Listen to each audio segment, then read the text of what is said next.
Bienvenidos a Más se perdió en Cuba, feliz noche de sábado, aunque bueno, hoy pues supongo que con menos espectadores, creo que hay un partido de fútbol, pero bueno, no hagan caso, sigan aquí con nosotros, que esto es lo fetén.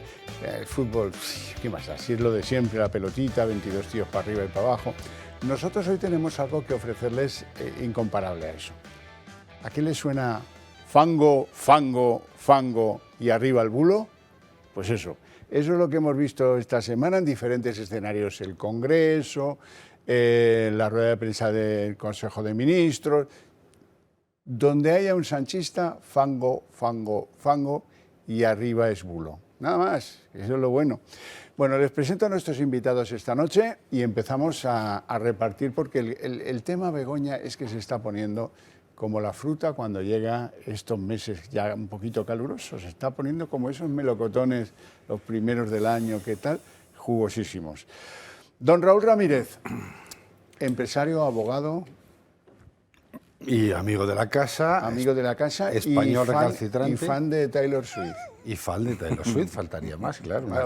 Tuve la oportunidad antes de ayer de disfrutar de su último concierto y la verdad que es un espectáculo de profesional, es un espectáculo de mujer con un talento increíble y el show que lleva, entiendo que moviliza lo que moviliza, porque yo, aunque no os guste la música de Taylor Swift, sí es importante, os recomiendo verlo. ¿Cobra Begoña de esto? A mí yo, entonces, viendo lo que hay, no me extrañaría, pero pues bueno. Si no cobra Begoña no nos interesa lo más mínimo. Don Carlos Berbel, director de Confilegal, muy buenas noches. Buenas noches. ¿Todo bien? Está bien, todo perfecto. Usted también ha tenido una semana sí, muy divertida. De lo más lindo, ¿eh? Ha estado divina. De lo más lindo. Pero sobre todo porque las cosas no estaban fijadas, ¿no? Luego hablaremos del tema de la investigación y demás, pero los papeles dicen lo que dicen. Y cuando dicen lo que dicen, pues no hay otra forma de explicarlo. Bueno, a veces sí, a veces no. Cuando lo hace un juez y es un auto... Sí, a veces llegan cartas con sabor, ya sabes, a lágrimas y tal. Bueno, don Ricardo Ruiz de la Serna, abogado, muy buenas noches. Buenas noches. ¿Todo bien? Todo muy bien. Yo no fui a ver a Taylor Swift. No coincidí ni con Raúl ni con Óscar Puente. Ni le llevaron a ver a Netanyahu, tampoco. No. Esa comparación me parece insultante, compañero. Pues entonces, pido disculpas a Óscar Puente.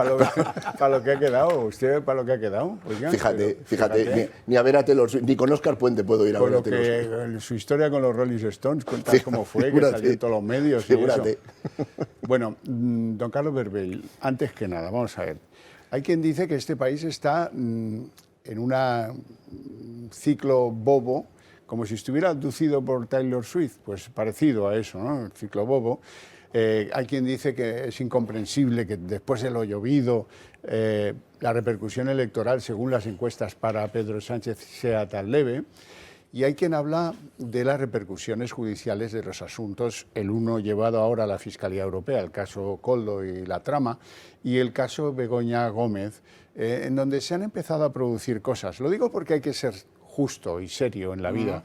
Y hay quien dice que el sanchismo, fíjate, qué campaña de acoso y derribo contra el juez que lleva el tema de Begoña, que sí, hombre, un poquito sí, pero eso es una nadería. La campaña, algunos de los que estáis ahí sentados os acordaréis, la campaña del país contra Marino Barbero, por ejemplo. Eso sí fue una campaña, amigo, que el hombre en el Supremo, ¿cuántos libros puede que haya publicado? Más de 100, seguro que más de 100, Marino Barbero, una autoridad en el Supremo. Bueno, pues dejó la magistratura como el que dice, me voy a mi casa. Y se murió poco después. Y se murió poco después, sí, muy poco después. Bueno, lo mataron a disgustos, sí. Porque fue una... Eso sí, Felipe, que sale ahora con el pelo tan blanquito, tumbado ahí en el hormiguero, como si estuviera en la playa de Denia. Hay cosas que van en el ADN del socialismo, El acoso y derribo a los jueces. Luego me acuerdo de Mercedes Alaya, con aquel Alfonso Guerra diciendo que estaba liada con uno del PP y que todo era mentira, todo eran bulos y todo tal. Lo que hacen caso eres, con caso Manuel eres. García Castellón en estos momentos, que es lo mismo, quiere decir que... Pero esto va en el sueldo también de los jueces. También podemos añadir a todo esto, es que de todo esto se podría escribir algo más serio. Dice, no, es que Sánchez, fíjate, amenaza a los jueces y amenaza a los periodistas. Pero por favor, Felipe González sí que amenazaba a los periodistas. Yo trabajaba en Diario 16, cuando descubrieron lo del GAL, cuando descubrimos lo del GAL. Y no acabó hasta arruinar Diario 16, dejarlo en quiebra. ¿eh? O sea que cosas que van en el ADN de los socialistas, no nos vamos a engañar ahora, ¿eh? No es que las haya traído Pedro Sánchez, que es, como dicen los farmacéuticos, los de antes, los que preparaban cosas en las farmacias. Recetas magistrales. Sí, es un precipitado de la historia del Partido Socialista Obrero Español. Bueno, vamos a lo que ha cambiado las cosas, por lo menos en los últimos momentos, y es que hay un auto de la Audiencia de Madrid, la Audiencia Provincial de Madrid, que dice al magistrado instructor del caso Begoña, le dice, siga usted, que hay indicios, ya lo creo que hay indicios, siga usted, anda, prosiga. Y le dice a la Fiscalía, que era el impulsor del recurso que se rechaza, le dice, oiga, es que si les hiciéramos caso a ustedes, que son el Ministerio Fiscal, si les hiciéramos el caso a ustedes, dejaríamos lagunas de impunidad. Oh, solo faltaba eso. Para acabar de derrumbar lo poco que queda en pie de las fiscalías en toda España, pues no ha sido este auto menuda bala. Begoña Gómez seguirá siendo investigada, aunque lo cierto es que nunca ha dejado de estarlo. La Audiencia Provincial de Madrid avala que el juez Peinado continúe con las investigaciones en torno a la mujer de Sánchez porque aún existen indicios de criminalidad. No podrá el magistrado seguir investigando, salvo indicios, las relaciones de Gómez con Globalia, pero sí todo lo que gira al entorno de Carlos Barrabés. En su auto, la audiencia se ha mostrado además muy dura con las intenciones que califica de inusuales por parte de la Fiscalía. El organismo que dirige Álvaro García Ortiz insiste en el archivo de la causa, a lo que la sala de la audiencia responde que, de admitir todas sus pretensiones, podrían crearse lagunas de impunidad en toda actividad delictiva que hubiese cometido Begoña Gómez. Casi desde el minuto 1 en que el juez Peinado abriera diligencias a raíz de una denuncia del sindicato Manos Limpias, la mujer de Sánchez ha mantenido la condición procesal de investigada por un supuesto delito de tráfico de influencias y corrupción. Desde el gobierno, las artimañas empleadas por el presidente no han sido pocas para hacer creer que su esposa no tenía ninguna responsabilidad penal. 5 días de vacaciones y 5 folios en forma de carta fueron una excusa para lanzarse a la búsqueda de una defensa para su mujer. Desde entonces, en Moncloa, a pesar del secreto de sumario dictado por el juez, sabían que Begoña Gómez no solo había sido denunciada, sino que estaba siendo investigada. A nuestra mesa se ha incorporado don José María Sánchez, a quien saludo. Muy buenas noches. Buenas noches. Ya saben que él es catedrático de Derecho en la Universidad de Sevilla, que es juez en excedencia, que es diputado de Vox por Alicante. Y esta noche, espero sacar mucho jugo a esa circunstancia, fue abogado del Tribunal de Justicia de la Unión Europea, que al final, no sé si serán ellos los que echen a córner la ley de amnistía o no, pero en cualquier caso, estamos ahora con Begoña. Don Carlos Berbel, sí, cuando usted quiera. No, a ver, yo creo que el caso de Begoña Gómez nos lleva directamente al concepto del significado de las palabras. El otro día cuando hablábamos tú y yo me decías, y esto, hombre, vamos a ver, es que lo que está diciendo, me acuerdo, era un auto, era investigada. ¿Qué pasa? En el sistema español el juez no acusa, no puede acusar. El juez lo que hace es llevar a cabo una investigación y una vez que ha terminado esa investigación se la pasa a la Fiscalía, acusaciones particular popular y a la defensa. Y entonces las partes son las que acusan. Y en función de que las partes acusen y de que hay base, ellos se dicen, yo veo que hay indicio de delitos, pero cuidado, yo no estoy acusando a nadie, esto es lo que hay. Entonces las partes estructuran, construyen su escrito de acusación y a partir de ahí él decide, hace la apertura de juicio oral, el auto y ya se lo quita de en medio. Esa es la cuestión. Entonces, ¿qué está ocurriendo ahora mismo? Claro que por parte del gobierno y del entorno del Partido Socialista, claro, entre nuestra gente utilizaban el sinónimo de imputado. Imputado hoy en día no es acusado. Es acusado cuando el fiscal o las partes han acusado. Entonces es imputado. O encausado. Entonces el problema siempre ha habido, o contra lo que han luchado es contra el tema de imputado. Ella está investigada. ¿Por qué está investigada? Pues yo creo que por lo que antiguamente ocurría en el franquismo, ¿no? Que se mandaban las cartas de recomendación y claro, eso, ¿cómo se llama? Mucho le agradeceré, decían las cartas esas. Que claro, es que es una carta, es que tú y yo lo recordamos, carta de recomendación. Sí. Entonces, claro, no es lo mismo que te la mande cualquiera que te la mande una persona que es la mujer del presidente del gobierno. Sí, yo lo recordamos claro. desde la lejanía. Desde la lejanía, somos muy jóvenes. Qué bien nos hubiera venido alguna de esas cartas, ahora también vendría bien. Bueno, Pedro el Fangoso, querido Raúl, Pedro el Fangoso ya sabía cuando escribió la carta lacrimógena esa, que me voy a pensarlo, pero sí, pero no. Ya sabía la condición de su señora. Ya andaban por ahí echando tientos a ver a quién ponían de abogado, uno que sea bueno y que sea de toda confianza. Al final resultó ser Camacho, ¿no? Bueno, así que nos engañó no solo una, sino varias veces con el rollo de la carta lacrimógena. Hombre, es que si Pedro Sánchez no engañara, no sería Pedro Sánchez, porque la cuestión de Pedro Sánchez es saber en estos años cuándo ha dicho una verdad. Porque si le ha dicho, todavía no hemos comprobado que no sea mentira, ¿no? Y estamos en este algo. Antes ha dicho mi compañero una cosa que hay que puntualizar, porque estoy muy de acuerdo, y todos están jugando mucho con el léxico. Cuando juegas con el léxico es que probablemente en lo fáctico estás bastante, empieza por J la palabra, ¿no? Sí. Bastante fastidiado. Entonces, en este caso, claro, la Audiencia Nacional, ¿qué está diciendo? Dice, oiga, mire, hay una sospecha fundada en datos objetivos. La provincial, perdona. Sí. Hay una sospecha fundada en datos objetivos y verificables que debe ser investigado. Vamos a recordar de dónde viene este matiz entre investigado e imputado, ¿no? Famosamente con Rajoy, y tenía más vertiente política que judicial. Claro, cuando un señor era imputado tenía que dejar el partido. Entonces dijeron, oye, entre unos y otros, vamos a no pisarnos la manta, pongámonos investigado, que a la postre en primeras instancias viene a ser lo mismo, y luego así me evito, si no hay cauce procesal oportuno, pues el que no tenga que dimitir. 2015, reforma de la 2015 la reforma criminal. Efectivamente. Sí. Entonces, tiene cierta lógica. Ahora, entendiendo este concepto, vamos a pasar ahora al estatus de doña Begoña, ¿no? Doña Begoña, o don Pedro I el Mentiroso, no solamente sabía el día de la carta lacrimógena cuál era el estatus procesal y sobre todo cuál era el estatus en que se había comunicado, sino que tenía designado ya juez, que reconoce, tenía designado abogado que reconoce Begoña, su abogado, esa persona, con la calidad de investigada. Es decir, esto mucho antes de que se escriba esa carta. Y con un DNI que no puede leer nadie. Pero además de todo esto, avanzamos en la siguiente línea, que es, ¿cuál es la línea argumental que veo que Pedro I, el Mentiroso, empieza a complicarse la vida? Él ha intentado maniobrar con su lacayo, el fiscal general del Estado, porque ha pasado de fiscal general a lacayo del presidente, acordaba frases de, hombre, ¿quién va a ser el jefe del fiscal general? ¿No? Evidentemente él. Ya lo dijo, en ese sentido ha sido, creo que he dicho la primera verdad. De las pocas. Que de las pocas era una de esas, ¿no? Donde todo el mundo se escandalizó, oye, no os escandalicéis porque lo está cumpliendo. Pero este señor está intentando maniobrar con todo su equipo para desmontar el argumento, diciendo que, bueno, que doña Begoña actuaba en calidad de profesional.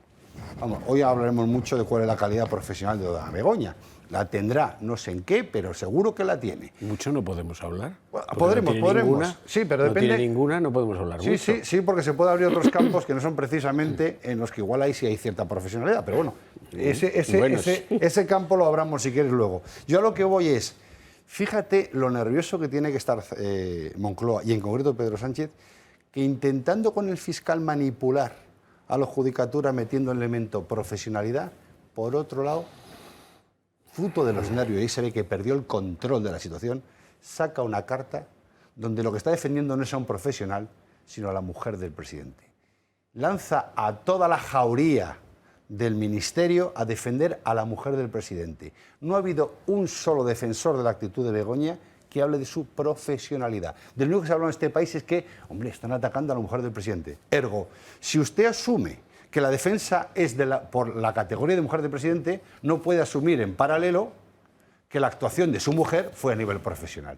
Es uno de los mayores errores para mí de planteamiento inicial que he visto en mi vida profesional. Pero le salió bien, Raúl. Bueno, espérate, ya veremos si le ha salido bien. De momento no. Espera, la corte de enanos que compone el gobierno de Pedro Sánchez y sus filamentos más próximos lleva a Patxi López, que ya dice que es la presidenta del gobierno. Cuidado con eso, vamos a escucharlo. Una acusación sacada o basada en bulos, en mentiras, como digo, sacadas de informaciones de algunos medios. Y hay un informe y una investigación seria de la UCO, de la Guardia Civil, que, como digo, desmonta todo este montaje por el que se pretende acusar a la presidenta del gobierno. Y estamos en nuestro rinconcito de salud, una noche más, con don Adolfo Albistur. ¿Cómo estamos? Muy bien, muchas gracias, Xavier. Protege tu vida. Oiga, me he enterado yo que hay una relación entre las personas, no sé si son muchas o pocas, lo asocio yo más con mujeres que con hombres, que tienen problemas que se les trasladan desde las tiroides al corazón. Efectivamente, es decir, la tiroides es una glándula que tenemos un poquito más arriba de la tráquea, ¿no? Es una glándula que segrega unas hormonas que son muy importantes tanto para el metabolismo como para el corazón. O sea, son las que, digamos, regulan el metabolismo y el corazón. ¿Qué ocurre? Además, un 10% de la población tiene tiroides, o sea, tiene alteración de la tiroides. Muchos ni lo deben saber. Y el 50% no lo sabe. Con lo cual, ¿cómo afecta? Bueno, hay dos maneras. Uno es el hipertiroidismo, es decir, que cuando la actividad de la tiroides es más alta, y otro es el hipotiroidismo, que es cuando tiene menos actividad. Cuando hay más actividad de la tiroides, donde va directamente afectando es, digamos, en la aurícula. Es decir, la aurícula, como hay, digamos, es irregular el movimiento del corazón, en la aurícula se va quedando una sangre, que esa sangre es la que puede provocar un coágulo que puede ir hacia un ictus o hacia un enfisema pulmonar, es decir, con lo cual es peligroso, ¿no? Todos sabemos los ictus, los problemas que traen. Y cuando es hipotiroidismo, es decir, que tenemos poca actividad de la tiroides, lo que ocurre es que nos sube el colesterol. Entonces, al subirnos el colesterol, ya estamos con el infarto agudo de miocardio y con la angina de pecho. Que es infarto agudo de miocardio, es el que provoca la fibrilación ventricular, y para eso tenemos el desfibrilador. El desfibrilador es la única manera de garantizar que hasta que lleguen los servicios médicos vamos a mantener al paciente en vivo, sin daño, gracias a esta máquina que es sencillísima de utilizar, aunque vosotros a los que os la compren les vais a enseñar cómo se hace. ¿Cómo nos hacemos con una máquina y qué facilidades dais? Pues mira, es un dispositivo, como tú bien has dicho, facilísimo de utilizar. Yo os pido que marquéis un teléfono que tenéis ahí en pantalla, porque ese teléfono lo que va a hacer es que, ahora es de noche, evidentemente, estamos en un programa que es nocturno, más se perdió en Cuba, pero va a quedar registrado. Sabemos que sois vosotros, os vamos a explicar el lunes cómo funciona, qué descuentos hacemos, que es un 30% de descuento, que os regalamos un tensiómetro que habla, que te dice exactamente cómo estás. Espera, que lo de tensiómetro, si no enseñamos esto, mucha gente para que la gente vea, se despista, ¿verdad? Porque los buenos son estos, los de pulso fallan mucho. Esto gratis para vosotros, 30% de descuento, llamando a ese teléfono que es completamente gratuito, 900-730-061. Llamad ahora, así sabemos que sois vosotros, y por favor, cardioprotegeros, que nuestro corazón es lo más importante que tenemos. Y tenemos un mecanismo, ojalá tuvieran todas las enfermedades mecanismos de contenerlas hasta que otros que sepan resuelvan, ¿no? Claro, pero es que el 95% de los casos falla, o sea, la gente muere. Declarémonos República Unipersonal Cardioprotegida. ¿Cómo? Pues teniendo esto en la comunidad de propietarios, mejor en casa, ¿eh? Si lo tienes en casa, mejor, porque vete a saber si el de la llave está ese día mejor en casa. La comunidad, está bien. La empresa, fenomenal. El gimnasio, muy importante. Chequear si hay o no hay. Porque hay sitios donde sí, pero luego nadie lo ve. Los grandes centros comerciales, fijaros en esas cosas, porque algún día, gracias al conocimiento de dónde está esta maquinita, podemos salvarle la vida a alguien. Es muy importante porque es el dispositivo que hace que ese tiempo que tarda la ambulancia en llegar, estemos vivos. Adolfo, muchas gracias. A ver si conseguimos entre tú y yo reducir los 30.000 muertos cada año por no estar cerca de un desfibrilador. Nos vamos a publicidad.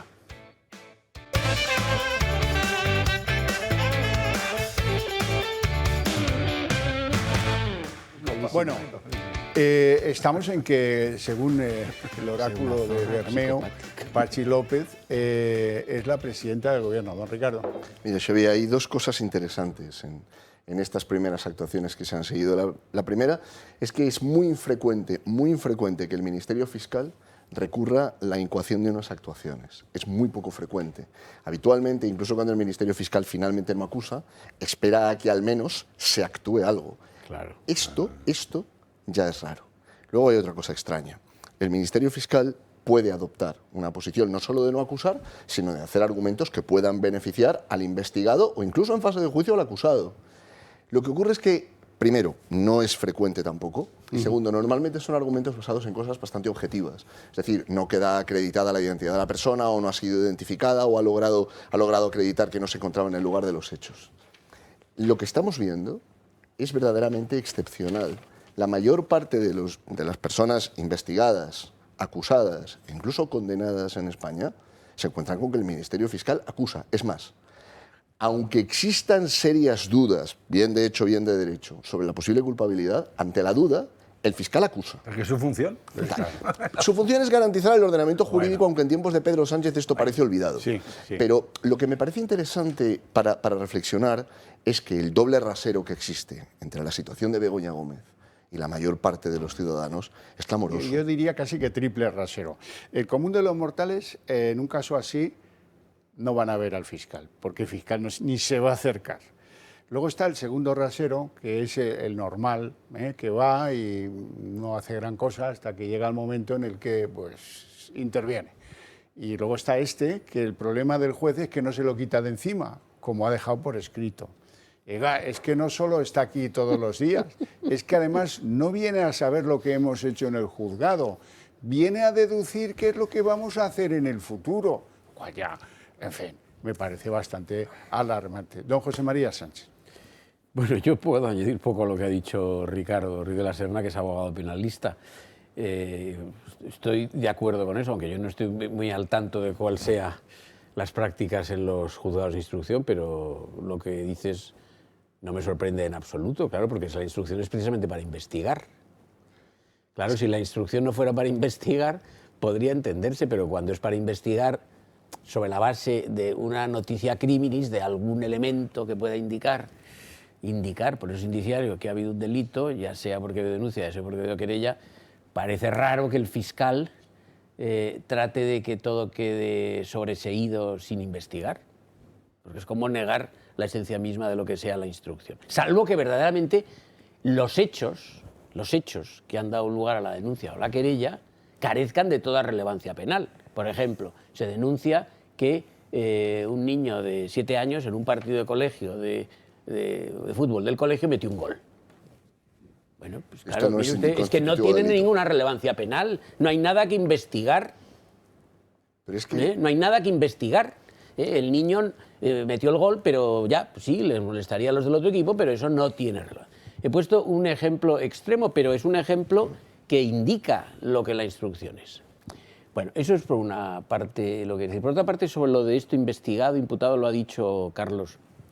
Esto obedece a una reforma interesada, como se ha dicho también, del Partido Popular, con el apoyo del Partido Socialista, por supuesto, como no, tratándose de evitar problemas judiciales en relación con hechos de corrupción, una reforma del año 2015 de la Ley de Enjuiciamiento Criminal. Pero, sea la palabra investigado, sea imputado, aquí lo determinante, interpreto que Ricardo corroborará esto, aquí lo determinante es que cuando se cita para declarar, cuando se va a recibir declaración al llámese imputado, investigado, me da igual, se le cita advirtiéndole de que debe asistir asistido letrado.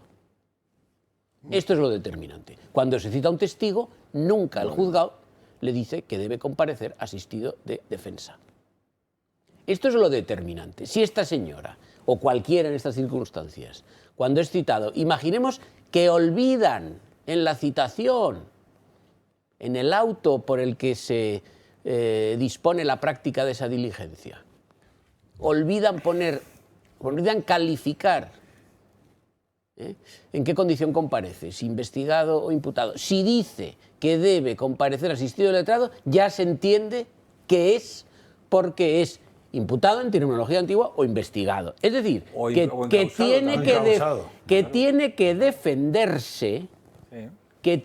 defenderse, porque hay indicios de que ha participado en hechos que tienen relevancia penal. No podemos decir más, pero esto sí. Bueno, yo os invitaba a pronunciaros sobre si Pedro el Fangoso nos engañaba, porque para entonces ellos o él sí sabían cuál era la condición en el juzgado de su señora Begoña.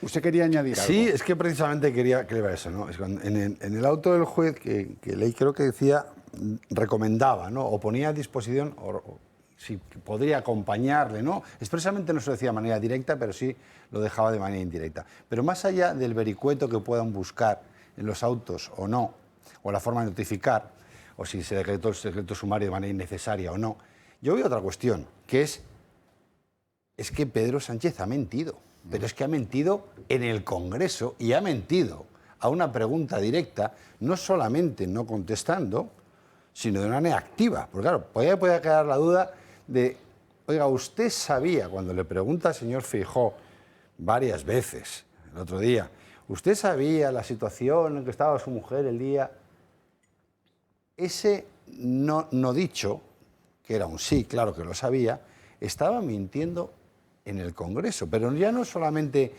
a una cuestión baladí, que puede ser políticamente, pues vamos a entender que el silencio puede ser cómplice en un debate político. Aquí lo que se está analizando de fondo es, ¿el señor Sánchez puede ser, fuera del concepto de cooperador necesario de este delito, o no, ya se verá, pero cooperador de un sistema que oculta unos indicios de criminalidad aparentes que deberán ser investigados de su mujer? La contestación, sin duda, es sí.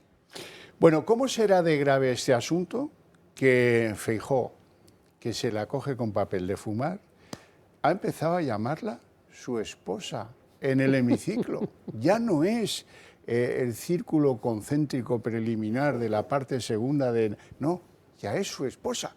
Y dentro de unos meses a lo mejor llegamos a que diga Begoña Gómez y entonces arderán en aplausos la oposición entera. Será una cosa como el Madrid ganando la Champions o parecido. Vamos a escuchar el momento. Como le dije cuando se destapó la trama Koldo, usted lo sabía y lo tapó. Ayer conocimos que su esposa estaba siendo investigada con anterioridad al 25 de abril. Y la semana pasada ocultó información a este Congreso cuando le pregunté si su mujer estaba investigada y no contestó. ¿Por qué miente tanto? Su mujer aún se acerca más todavía, la verdad. Bueno, es fantástico. ¿Llegará Begoña Gómez algún día? ¿Cuándo será eso? Después de las europeas, después... Pero es porque Feijóo ya se quejó concretamente de que habían ido contra su cuñada, su hermano, etcétera, etcétera, y dice, la familia debe quedar al margen. Pero claro, es que esto se ha convertido en una cosa mucho más... Ya no es una cuestión de familia, Claro, claro, pero vamos a ver, desde el minuto cero, para hablar de la señora de Sánchez, pues llámela usted señora de Sánchez o llámela Begoña Gómez, pero no llame su entorno más cercano. Es que llevo 2 meses escuchando el entorno más cercano y todos los periódicos de este país dándole leña, pim, pam, y él, su entorno más cercano. A mí no me gusta hablar del entorno más cercano. Oiga. Suena a Rajoy, ¿eh? Sí. No, es que es un cruce entre una cosa rara. En muchos casos me recuerda tanto el uno al otro o el otro al uno que se me va el disco. Se mezcla la cosa, sí. Si luego me habla de Felipe González, ya verá usted cómo también se me va. No, ahora en serio, esto ha llegado el hemiciclo ha llegado a unos niveles absolutamente lamentables. Algunos no lo vieron, pero cuando estaban hablando de la mujer de Sánchez el Fangoso, etcétera, etcétera, hubo una la mierda que Elías Bendodo, este sí que estaba la White, se encargó de notificar notarialmente. Los gobiernos de la vergüenza que tienen ustedes con Vox y lo que pretenden exportar a Europa. A la mierda. Se pueden ir a la mierda todos. Esto no lo he dicho yo. Esto lo ha dicho la vicepresidenta del Gobierno esta mañana mientras el líder de la oposición contestaba al presidente del Gobierno. ¡Qué nivel! ¡Qué vergüenza! ¡Qué bochorno! En un gobierno serio, una vicepresidenta por menos dimitiría, señora Díaz. Bien, por Bendodo, que está al loro de todo, no se le escapa un detalle, tiene olfato de cazador, sí, pero de poco le sirve porque, bueno, había cierta expectativa de que a lo mejor esto animaba a que el Partido Popular citar a Pedro Sánchez en la comisión del Senado. Allá no, al entorno, el entorno es como una nube, al entorno no se le puede citar para nada. Pero hombre, a Pedro Sánchez pues sí hubiera estado bien, ¿verdad? No, pues no lo van a llevar tampoco. Es decir, que no, que el choque... Pero hay unos que lo tratan de evitar. yo aquí soy un disidente, ¿eh? Yo creo que este señor, sin decir la verdad, en esos tiempos líquidos, como decía Bowman, que es una versión diferente o una versión de Groucho Marx, tengo estos principios, si no te gusta tengo estos otros, ha demostrado que ha sacado petróleo. Vamos a ver, ha mentido, ¿verdad?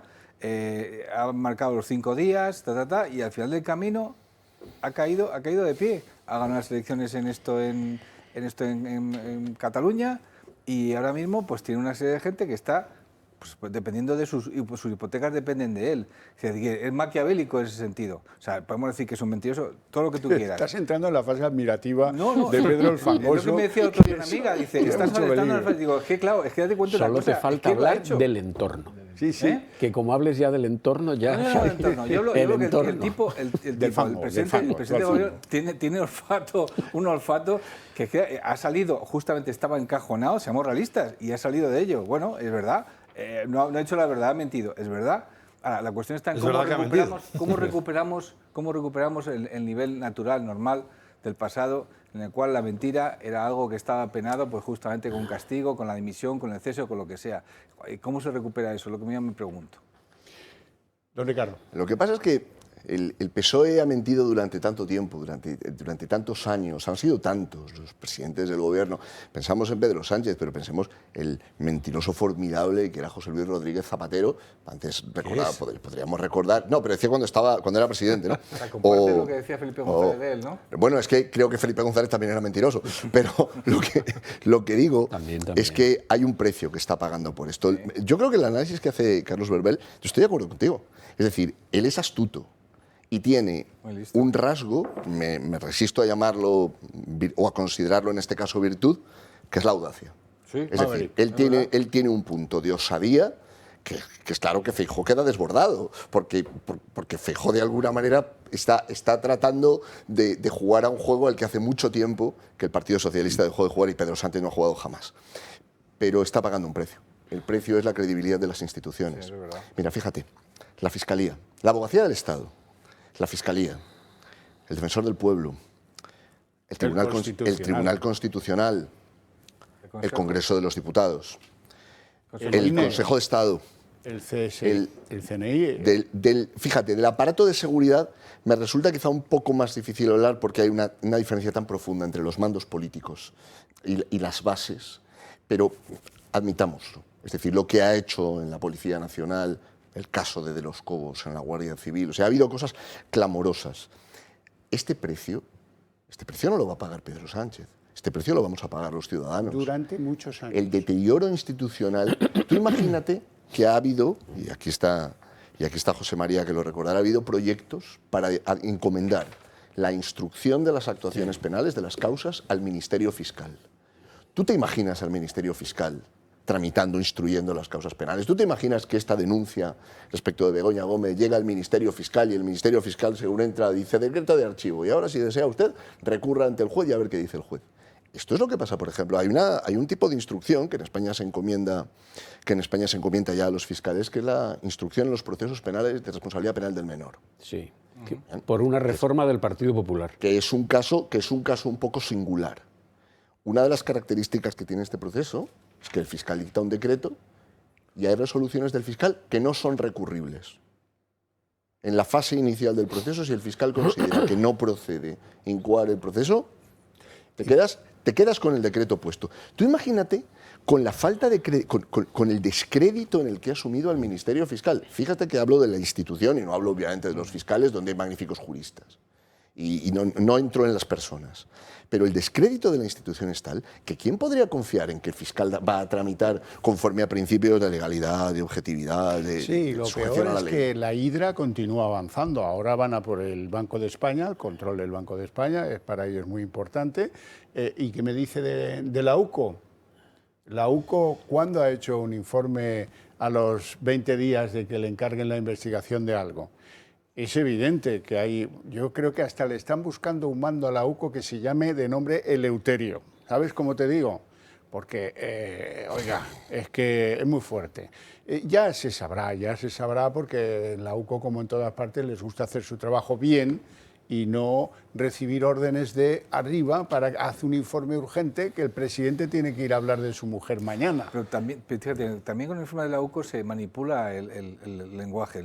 La UCO no tiene por qué hacer nada. No puede calificar nada jurídicamente, nada. No son quién para justificar. Pues no de manifiesto hechos y punto, ya está, comprobados. punto, Y no puede hacer otra cosa. Claro, ha ocurrido esto, esto y esto, decide usted, juez, si eso es delito o no es delito. Ya está. Sí, pero en la gravedad del manicomio, ahora el que prescribe ya no se sabe ni quién es. Bueno, pero eso si dejas a Bolaños retorcer los argumentos, porque esa es la línea de Bolaños, intentar confundir más allá de aclarar. Entonces, estás siguiendo ese argumento y tú antes decías una cosa que yo estoy muy de acuerdo contigo. A mí, a pesar de lo que dijéis de círculo cercano o no, a mí me parece muy inteligente que no le convoquen a este señor antes de unas elecciones, entre otras cosas porque tiene una ventaja competitiva, es un ser lacrimógeno y está jugando con el lacrimógeno y probablemente lo único que van a conseguir es que no diga absolutamente nada, ¿vale? Porque no está obligado a no mentir, lo que me hecho con eso está obligado a comparecer. Punto, pelota, comparecerá. Hay algo que se llama desgaste. Pero qué desgaste, ¿no? Pero vamos a ver, que estamos hablando de una persona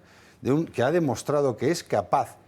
Mire, yo creo que hay ciertos tips que hay que entender de este presidente del gobierno. Y uno de ellos es que, probablemente como él no tenga emociones, o sea, una persona capaz de manipularlas y retorcerlas a su capricho, es capaz de trasladar a su electorado, que va a creer lo que él diga, una venta totalmente lacrimógena, y el tiro le va a salir al PP por la culata.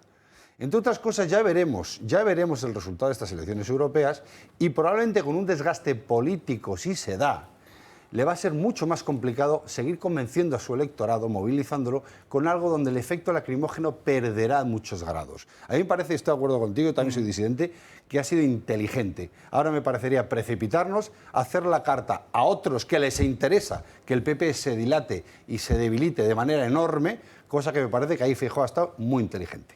Sí, en la Moncloa, si lo hubieran citado a comparecer a la comisión del Senado, hubieran abierto las botellas de Moechandón, de contentos. Claro. Tararí que te vi, hombre. Tararí que te vi, más miedo que a un nublado. Es que sabes, hombre, no. ¿Sabes lo que pasa? Perdóname, Xavi, que he metido baza, pero estaba pensando en voz alta. Cuando una persona comparece a declarar, otra cosa es que él llegue y diga, yo no sé nada, y se calle, o prácticamente se calle. Pero si entra en la discusión, nunca sabes lo que puede salir.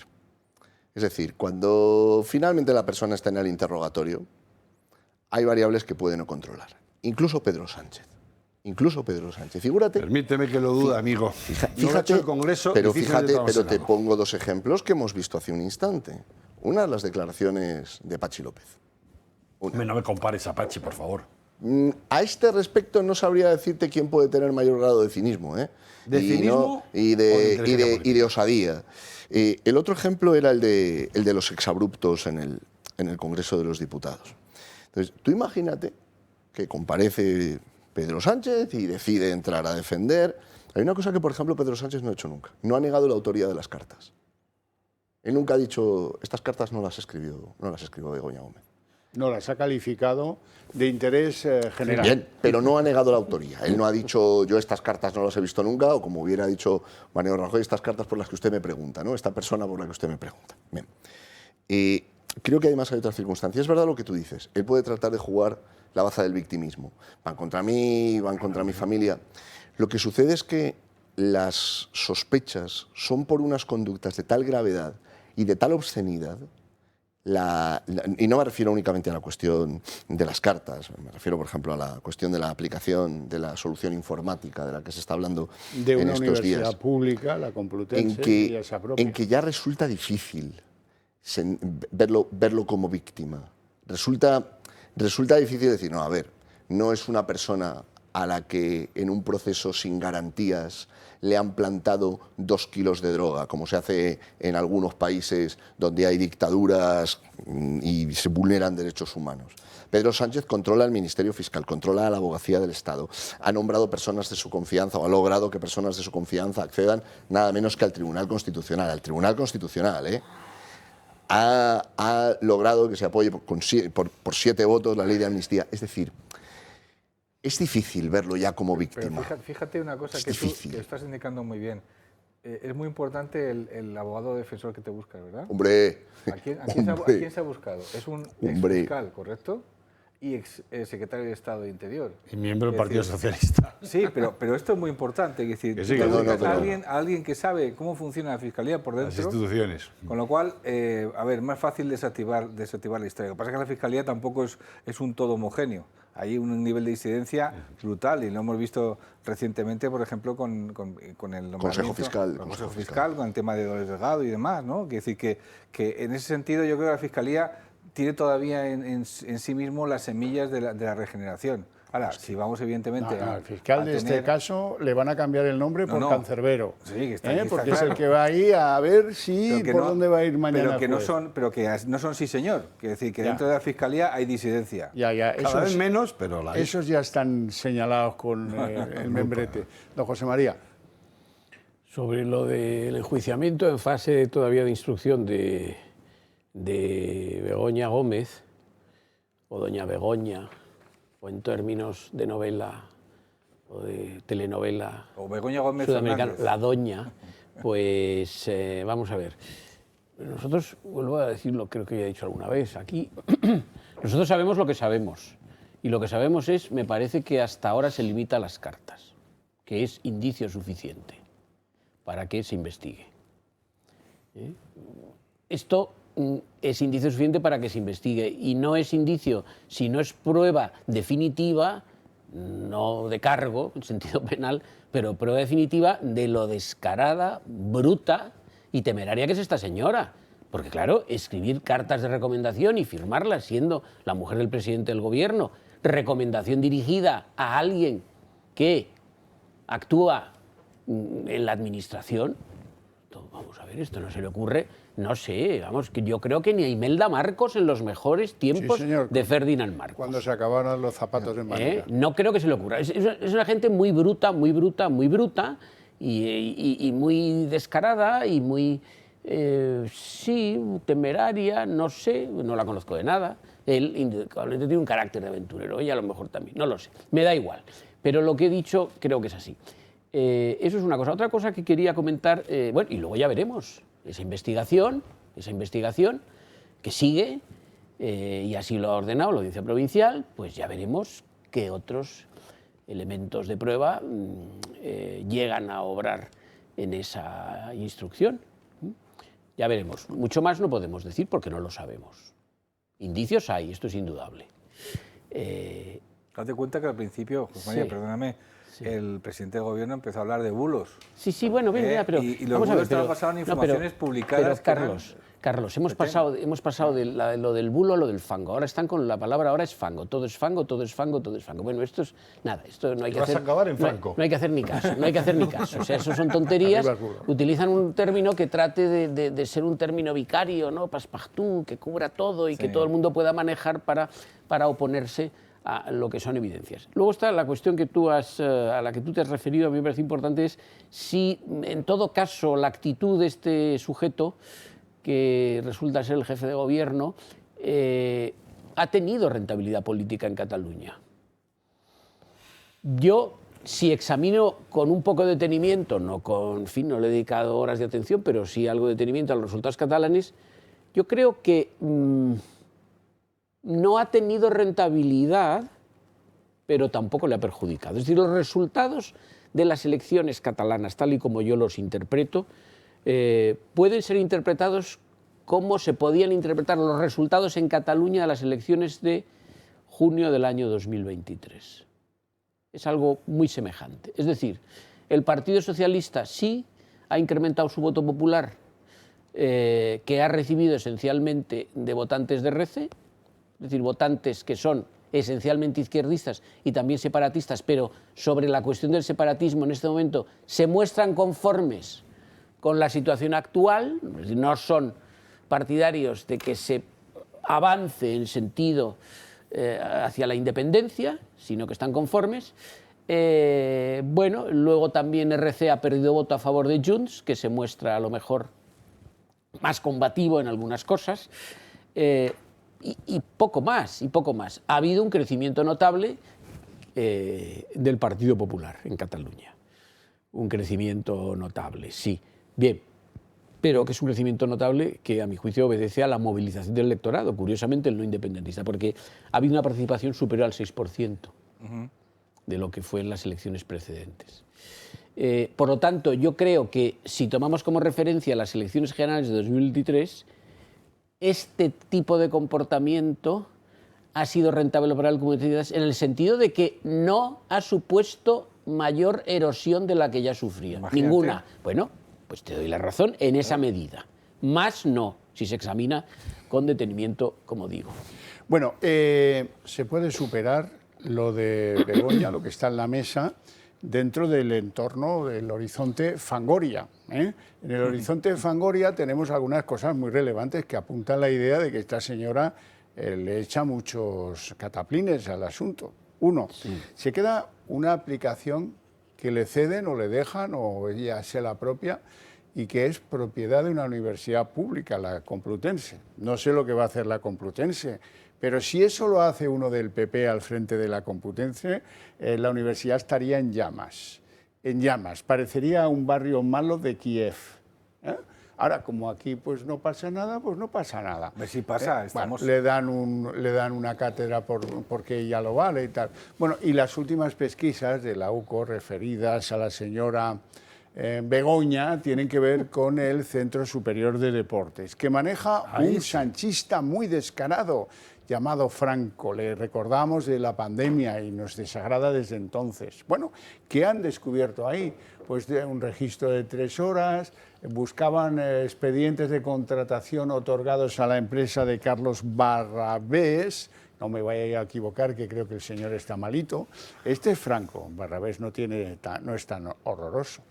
Este es Franco. ¿Y qué más? Hombre, pues que la Guardia Civil ha visto ya claramente cómo se le pagaron 3.400.000 euros por una aplicación que es gratuita y un software que no llega al millón. Pero entonces alguien se metió una pasta en el bolsillo con un descaro aplomante. Sí. Ahí lo ven, 3,4 millones del CSD a Barrabés por una app que era gratuita y un software que no llegaría en el mejor de los casos al millón. O sea que han abierto otro fangal, vamos a decirlo así. Bueno, es que fangales, y yo insisto con el compañero Carlos en esa línea argumental de que se ha hecho bien no citarle ahora. Porque ahora tendría que hablar, si es que habla, yo sé, es que sigo pensando, compañero, que no lo iba a hacer, ¿vale? En eso que le reconozco el mérito, del tema, en la situación actual en la que encuentra su mujer. Pero es que tiene 3 focos más. Lo que vamos sabiendo cada día de lo que pasaba con su mujer, o lo que presuntamente pase con su mujer, hay otro escenario donde empiezan a haber unos tentáculos que la UCO también está investigando, que es qué pasaba entre el caso Koldo, Aldama, Hidalgo, porque son los mismos jugadores en diferentes campos. Y esto empieza a salir. Y aparentemente, empiezan a haber cosas raras que se están investigando. Igual es prioritario o demasiada premura adelantarte a lo que puede salir, que igual no sabemos, como bien dices, pero quizá otros sí están tirando ya de los hilos. Y hay un tercero, ¿no?, que está pasando de soslayo, que es la parte del hermano, ¿no? Ah, sí. ¿Vale? Donde, bueno, pues parece con un salario muy digno. El entorno. El entorno que tú hablabas. Siendo no residente. El señor Azagra. El señor Azagra. Bueno, pero fuera de coñas, empezar a poner las 3 escenarios. Entonces, si dilatamos un poco su comparecencia, indistintamente fines electorales, que yo no creo que vaya tan por ahí, y la UCO empieza a hervir, ahí es donde te compro a ti la versión de...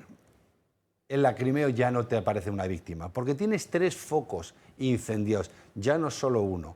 El atacarte en el Senado puede aparentar el victimismo, que lo hace de narices con tu mujer. El victimismo con los negocios de, las tramas de y los hermanos de es indefendible.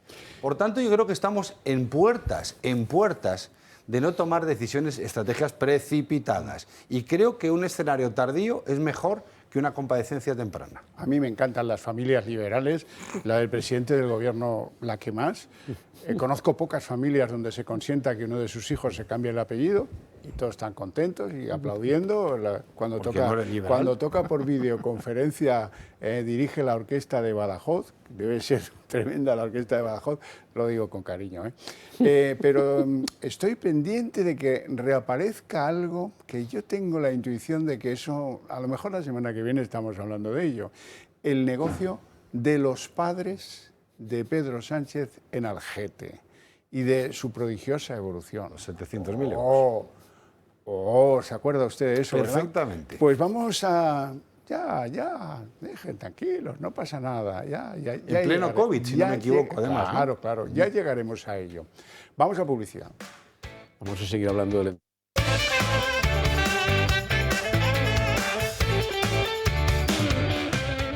Bueno, así que se apropia de algo que es público, pero claro, ADN socialista, se lo decía yo al principio, no fue Carmen Calvo la que dijo, pero lo público no es de nadie, ¿no? Claro, como no es de nadie, ¿por qué no va a ser de Begoña? Fango. Don Ricardo, vamos con el fango. No, yo, fango, analizo una noticia desde una perspectiva que me llama la atención. Contabas la entrada, ¿no?, de la Guardia Civil en el Consejo Superior de Deportes. No creo si era la Guardia Civil o la Policía Nacional. En todo caso, en funciones de Policía Judicial para... Guardia Civil. Para hacerse con unos contratos. Cuando el juez en una causa penal tiene que tomar este tipo de decisiones, sopesa la proporcionalidad. Claro, habitualmente lo que se hace es que se remite un requerimiento, sobre todo cuando se trata de una administración pública y se dice que a cargo de la persona responsable, el secretario de la institución o de quien sea, se remitan los contratos que puedan existir con estas empresas o con estas personas. La entrada en un lugar para apreender la documentación es una medida que generalmente se hace cuando existe o bien una sospecha de que pueden destruirse pruebas, o bien cuando uno no confía en que le van a dar toda la información que se necesita, por ejemplo, le van a dar una parte de los documentos y va a haber que pedir que se subsane. No es frecuente que se entre en instituciones públicas. Con lo cual, uno sí puede valorar que quizá el juez no confía en que, estando al frente un cargo de designación política y de marcada trayectoria política, como es el caso del señor Franco, vayan a colaborar con el juez, vayan a facilitar al juzgado la documentación que necesitaban, con lo cual ha mandado a la Guardia Civil, a pesar de que, insisto, no es una decisión tan frecuente.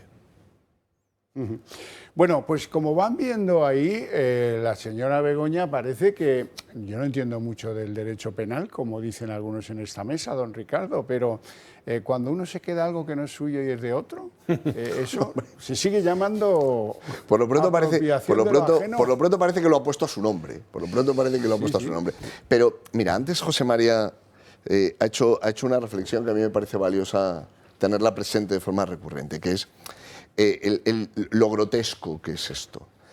Probablemente han llegado a un punto en el cual consideran que al final da igual todo, que no digo la percepción de la impunidad, aunque creo que esto en algunos casos también existe, sino la sensación de que puedes hacer cualquier cosa, de que en realidad no hay ninguna instancia capaz de pedirte cuentas o capaz de pedirte explicaciones. Lo estamos viendo incluso en cosas que pueden no tener carácter delictivo, pero que a mi juicio sí son un escándalo político. El uso del Falcon, por ejemplo, que me parece lo suficientemente elocuente, ¿no? De esta forma de hacer política en la que, mire, yo hago esto porque estoy en posición de hacerlo y no hay nadie que me pueda pedir cuentas. Bueno, no sé si queréis añadir algo más sobre el fangal, sobre Fangoria, sobre el fango Arribas Bulo o cualquiera de estas cosas. Yo creo que el lenguaje que se utiliza, el lenguaje del fango, las palabras tienen raíces. Claro, el libro de Humberto Eco, ¿no? Mejor pues claro. Entonces, cuando utilizan la palabra fango y empiezan a utilizar una serie de cosas, evidentemente lo que están dando es argumentos a sus seguidores para repeler la realidad. Entonces, claro, yo entiendo, por eso te digo que los tíos en ese sentido lo están haciendo para su causa bien. Lo que pasa es que, claro, los datos que están, los indicios que están apareciendo, que están emergiendo, bueno, la Guardia Civil es independiente, lo estamos viendo, la policía también es independiente, todavía hay jueces en Berlín, yo creo, y hay que ser, evidentemente tiene que tener un desenlace, esto no puede sostenerlo varios meses. Y esto va a ir a más, evidentemente. Bueno, puede que le dé tiempo a Feijóo a recuperar el conocimiento del nombre y el apellido de la señora entorno más cercano. Le voy a contar una cosa. Hubo una ministra, claro, es que el criterio de selección es un poco, como diríamos, laxo, ¿no? Hubo una ministra del gobierno que salió cuando la manada fue dirigida hacia el pantano y salió y dijo, sí, sí, y mucho barro, y mucho barro. Y la pusieron a caldo desde Moncloa, que era fango, idiota. Bueno, y cosas más fuertes le llegaron a decir, porque se equivocó. No se acordaba en ese momento ni del libro de Eco, que no ha leído nunca, ni de lo del fango. De la consigna, no se acordaba de la consigna. Dijo, pues sí, la pifió con la consigna, que es de lo peor que te puede pasar. Vamos con la ley de amnistía y, en fin, pues ya saben que fue un día triste en general, un día en el que se imponía lo obvio, nadie esperaba. Algunos esperaban, eso sí, que se abriera ese conflicto entre las dos cámaras, entre el Senado y el Congreso. Al final no se abrió, bueno, o no, decidieron no abrirlo y ya todo lo demás va en cascada. Y eso nos lleva, si quieren les pongo un poco de exabruptos y de insultos, y eso hubo a granel con el pisarelo y no sé qué historias, pero lo relevante es, ¿y ahora qué? ¿Y ahora qué? ¿En manos de quién estamos? ¿Qué puede hacer cada uno en defensa de que le salgan pegas y escollos insalvables a la ley de amnistía? Porque no todos pueden hacerlo. Vamos a verlo. Aprobada la ley de amnistía, ¿qué pasa ahora con Puigdemont? La norma no será publicada aún en el Boletín Oficial del Estado, por lo que su aplicación no podrá ser inmediata. Dicen en el Gobierno que el texto quedará registrado la próxima semana y que se trata de un procedimiento habitual. Hasta que sea oficial, serán los jueces que instruyen las causas del proceso quienes examinen qué aplicación puede tener la ley. A partir de aquí, tienen 2 meses para decidir sobre la misma y si plantean dudas de compatibilidad en derecho, pueden elevar el texto ante el Constitucional o ante el Tribunal de Justicia de la Unión Europea. Pero aquí surge el primer dilema. El Constitucional no se puede pronunciar hasta que no lo haya hecho primero el Tribunal Europeo. Entonces, ¿pueden los jueces plantear una cuestión prejudicial sobre la amnistía? La respuesta es que sí, ante el Tribunal de Justicia de la Unión, lo cual llevaría a la suspensión automática de la ley y un proceso que podría alargarse desde unos pocos meses hasta 1 año o llegar hasta el 1 año y medio. Otro de los interrogantes tras la luz verde del Congreso a la norma es qué va a pasar con las órdenes de detención del fugado Puigdemont y la inhabilitación de Oriol Junqueras. El expresidente catalán, que tiene intención de volver a España para el debate de investidura en Cataluña, tiene aún 2 causas abiertas con la justicia, una por el golpe del 1 de octubre y otra por el caso Tsunami.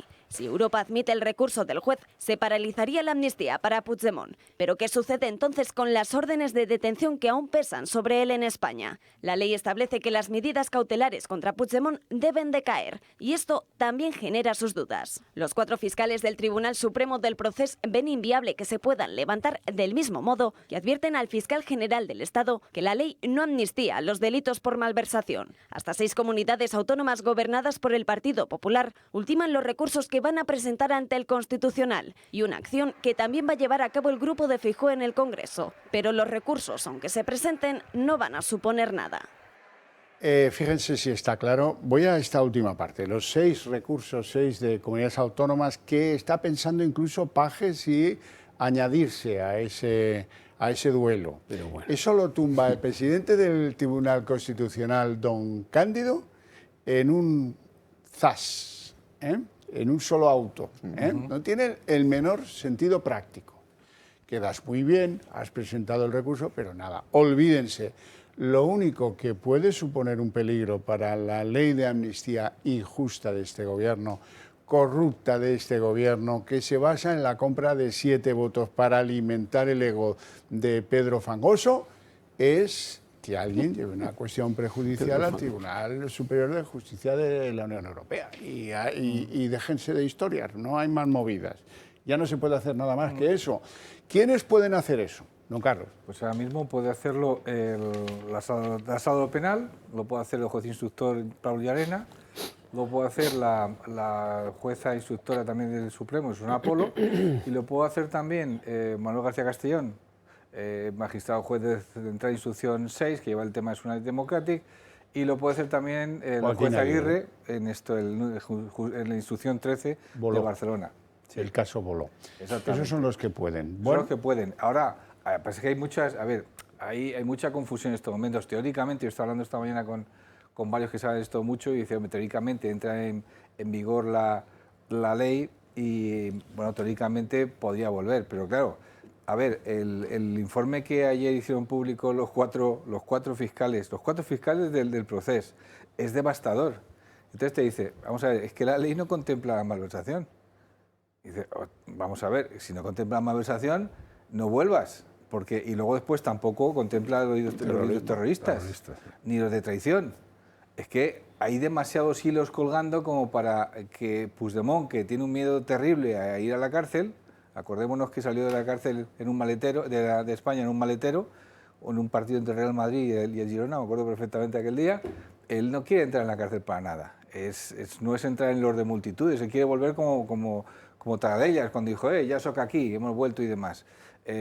Por lo tanto, el regreso hoy por hoy tiene más trampas que unas trampas chinas completas, Yo creo que por ahora no va a volver, aunque si vuelve, lo más lógico, como mínimo lo que podría hacer Llarena, que es el que tiene ahí la historia, sería citarlo y si no se presenta, mandarlo a detener para que venga a declarar. Pero, insisto, esto es muy peligroso para él, porque no sabemos qué puede ocurrir. Sí, se le puede caer el bolígrafo al juez y estar un mes en el Hotel Rejan, ¿no? Acuérdate que no le gustó nada la cárcel en Alemania. En Alemania, por malversación. Bueno, y yo nunca he creído que se fugase sin el permiso de alguien, ¿eh? Lo digo porque algún día lo sabremos. Si la yo no me lo he creído nunca. era la propia Mossos. Ni aunque jugara el Madrid con el Girona. No me lo he creído nunca, pero bueno, ya lo iremos viendo. Lo que sí creo es que cuál es la jugada de Puigdemont en el exilio. Mira, yo le doy la mesa del Parlamento, que para lo que vale me da igual, a Esquerra. Ellos cobran eso, ya tienen algo, y cuando tienen algo el compromiso es: tú me haces candidato a presidente de la Generalitat a mí y no a Salvador Illa. Y a partir de ahí, el 25 de junio, yo me presento allí, le juego un pulso a ver si alguien tiene narices de detenerme siendo el que va al debate de investidura. Pero bueno, eso es otro asunto. Estamos con la ley de amnistía y Ardón, deseos de escuchar al abogado del tribunal en cuestión, Tribunal de Justicia de la Unión Europea. Bueno, vamos a ver. Yo no creo que esta decisión que han anunciado varios gobiernos regionales o autonómicos del Partido Popular de impugnación de la ley mediante un recurso de inconstitucionalidad, por lo tanto ante el Tribunal Constitucional, sea conducente a nada, mientras sea la composición del tribunal la que es a día de hoy. Porque como tú has dicho, ya se ocupará Conde Pumpido o ya se ocuparán los magistrados que están allí en ese tribunal designados, bueno, a propuesta del Partido Socialista, digámoslo así, pues de declarar que la ley es conforme con la Constitución. Es decir, sí, formalmente es un modo de impugnación, pero no le veo ninguna eficacia práctica a actuar de este modo. Por el contrario, sí me parece que esos jueces, todos ellos de instrucción, que ha mencionado Carlos Berbey, pues efectivamente pueden elevar cuestión prejudicial ante el Tribunal de Justicia de la Unión Europea y me permito recordar que en esa cuestión prejudicial lo que hay que poner de manifiesto es la duda del juez que la eleva acerca de si esa ley nacional, en este caso la ley de amnistía, es conforme con el derecho europeo. Bien, sí. Mientras que un recurso de inconstitucionalidad promovido ante el Tribunal Constitucional, en este caso el español, es un recurso en el que lo que se reprocha es la disconformidad de esa ley con la Constitución española. Luego vamos a decir, en términos cursis, pero muy utilizados en la literatura jurídica, los parámetros de enjuiciamiento son distintos. En el caso del Tribunal Constitucional es la Constitución y el bloque de constitucionalidad. En el caso del Tribunal de Justicia Europea es el derecho europeo. Bueno, entonces, como yo creo que es es más conducente en sentido práctico esta segunda posibilidad, voy a decir algo más sobre esta segunda posibilidad. Yo sí creo que, siendo muy discutible todo lo relativo a la validez de la ley, sí creo, y no entrando ahora en ese debate, la validez con arreglo al derecho nacional, al derecho español y al derecho, por lo tanto, también constitucional, sí creo que, sin embargo, en la ley hay elementos suficientes para mantener que es disconforme con el derecho europeo. Creo que hay en la ley vicios que pueden dar lugar a que, si llega a elevarse esa cuestión, como yo espero, el Tribunal de Justicia de la Unión Europea, efectivamente, al evacuar esa cuestión prejudicial, diga que efectivamente en su interpretación esa ley es disconforme con el derecho europeo. La consecuencia va a ser la misma, es decir, esa norma va a quedar expulsada del ordenamiento jurídico español, porque no va a poder ser aplicada por los jueces. Y por lo tanto, si no va a poder ser aplicada, es evidente que aquellos beneficiarios sobre el papel de la ley de amnistía no se van a poder lucrar de ella. Puigdemont y tantos otros, porque se habla, creo que de 400 y pico. 470 según el gobierno y 1.400 según algunas asociaciones de independentistas. Y voy a decir algo más, por si sirve de algo. Yo creo que el problema principal en relación con el derecho europeo de esta ley, podría haber otros comunes con el derecho español, es decir, con la Constitución, comunes, pero no es el propiamente que yo veo con más claridad en el derecho europeo, es la prohibición de leyes penales retroactivas. Es decir, la Carta Europea de Derechos Fundamentales trata la cuestión de las leyes penales retroactivas. Es evidente que las leyes penales retroactivas son lícitas, en principio, pero quedan prohibidas en cuanto puedan suponer impunidad. Entonces, una ley de amnistía es siempre una ley penal y además es retroactiva, porque se refiere a conductas pasadas. Entonces, ahí hay un problema serio, y es que el Tribunal de Justicia, cuando interpreta el artículo 49.3 de la Carta, ha dicho que en todo caso no puede acudirse a una ley penal retroactiva con la finalidad de procurar una impunidad. Bueno, esto hay que interpretarlo en este caso, pero a mí me parece que es muy claro que aquí el propósito es ese y no otro. No hay un propósito de justicia, sino que hay un propósito político, y este propósito político tiene una expresión jurídica que es que estos señores queden impunes de los delitos cometidos. Este es el que me parece que es el elemento principal, porque luego hay otros muchos, el principio de igualdad, que se atenta contra el proceso, etc. Todo esto, a mi juicio, es opinable.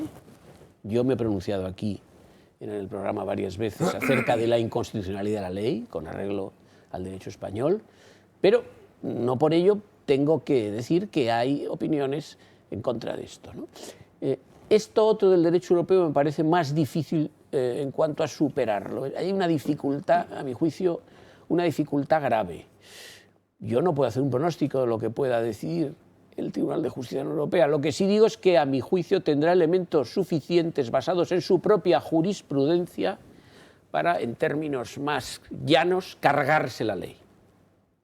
Cargarse la ley. Si se la carga, pues esta ley no podrá ser aplicada. Y en cuanto a las consecuencias políticas inmediatas de todo esto, acerca de lo de la mesa y la investidura del presidente de la Generalitat, pues no te puedo decir mucho. Creo que lo que tú has explicado es más que suficiente y no sabría qué adicionar. Nadie sabe. ¿Me permites una cosa?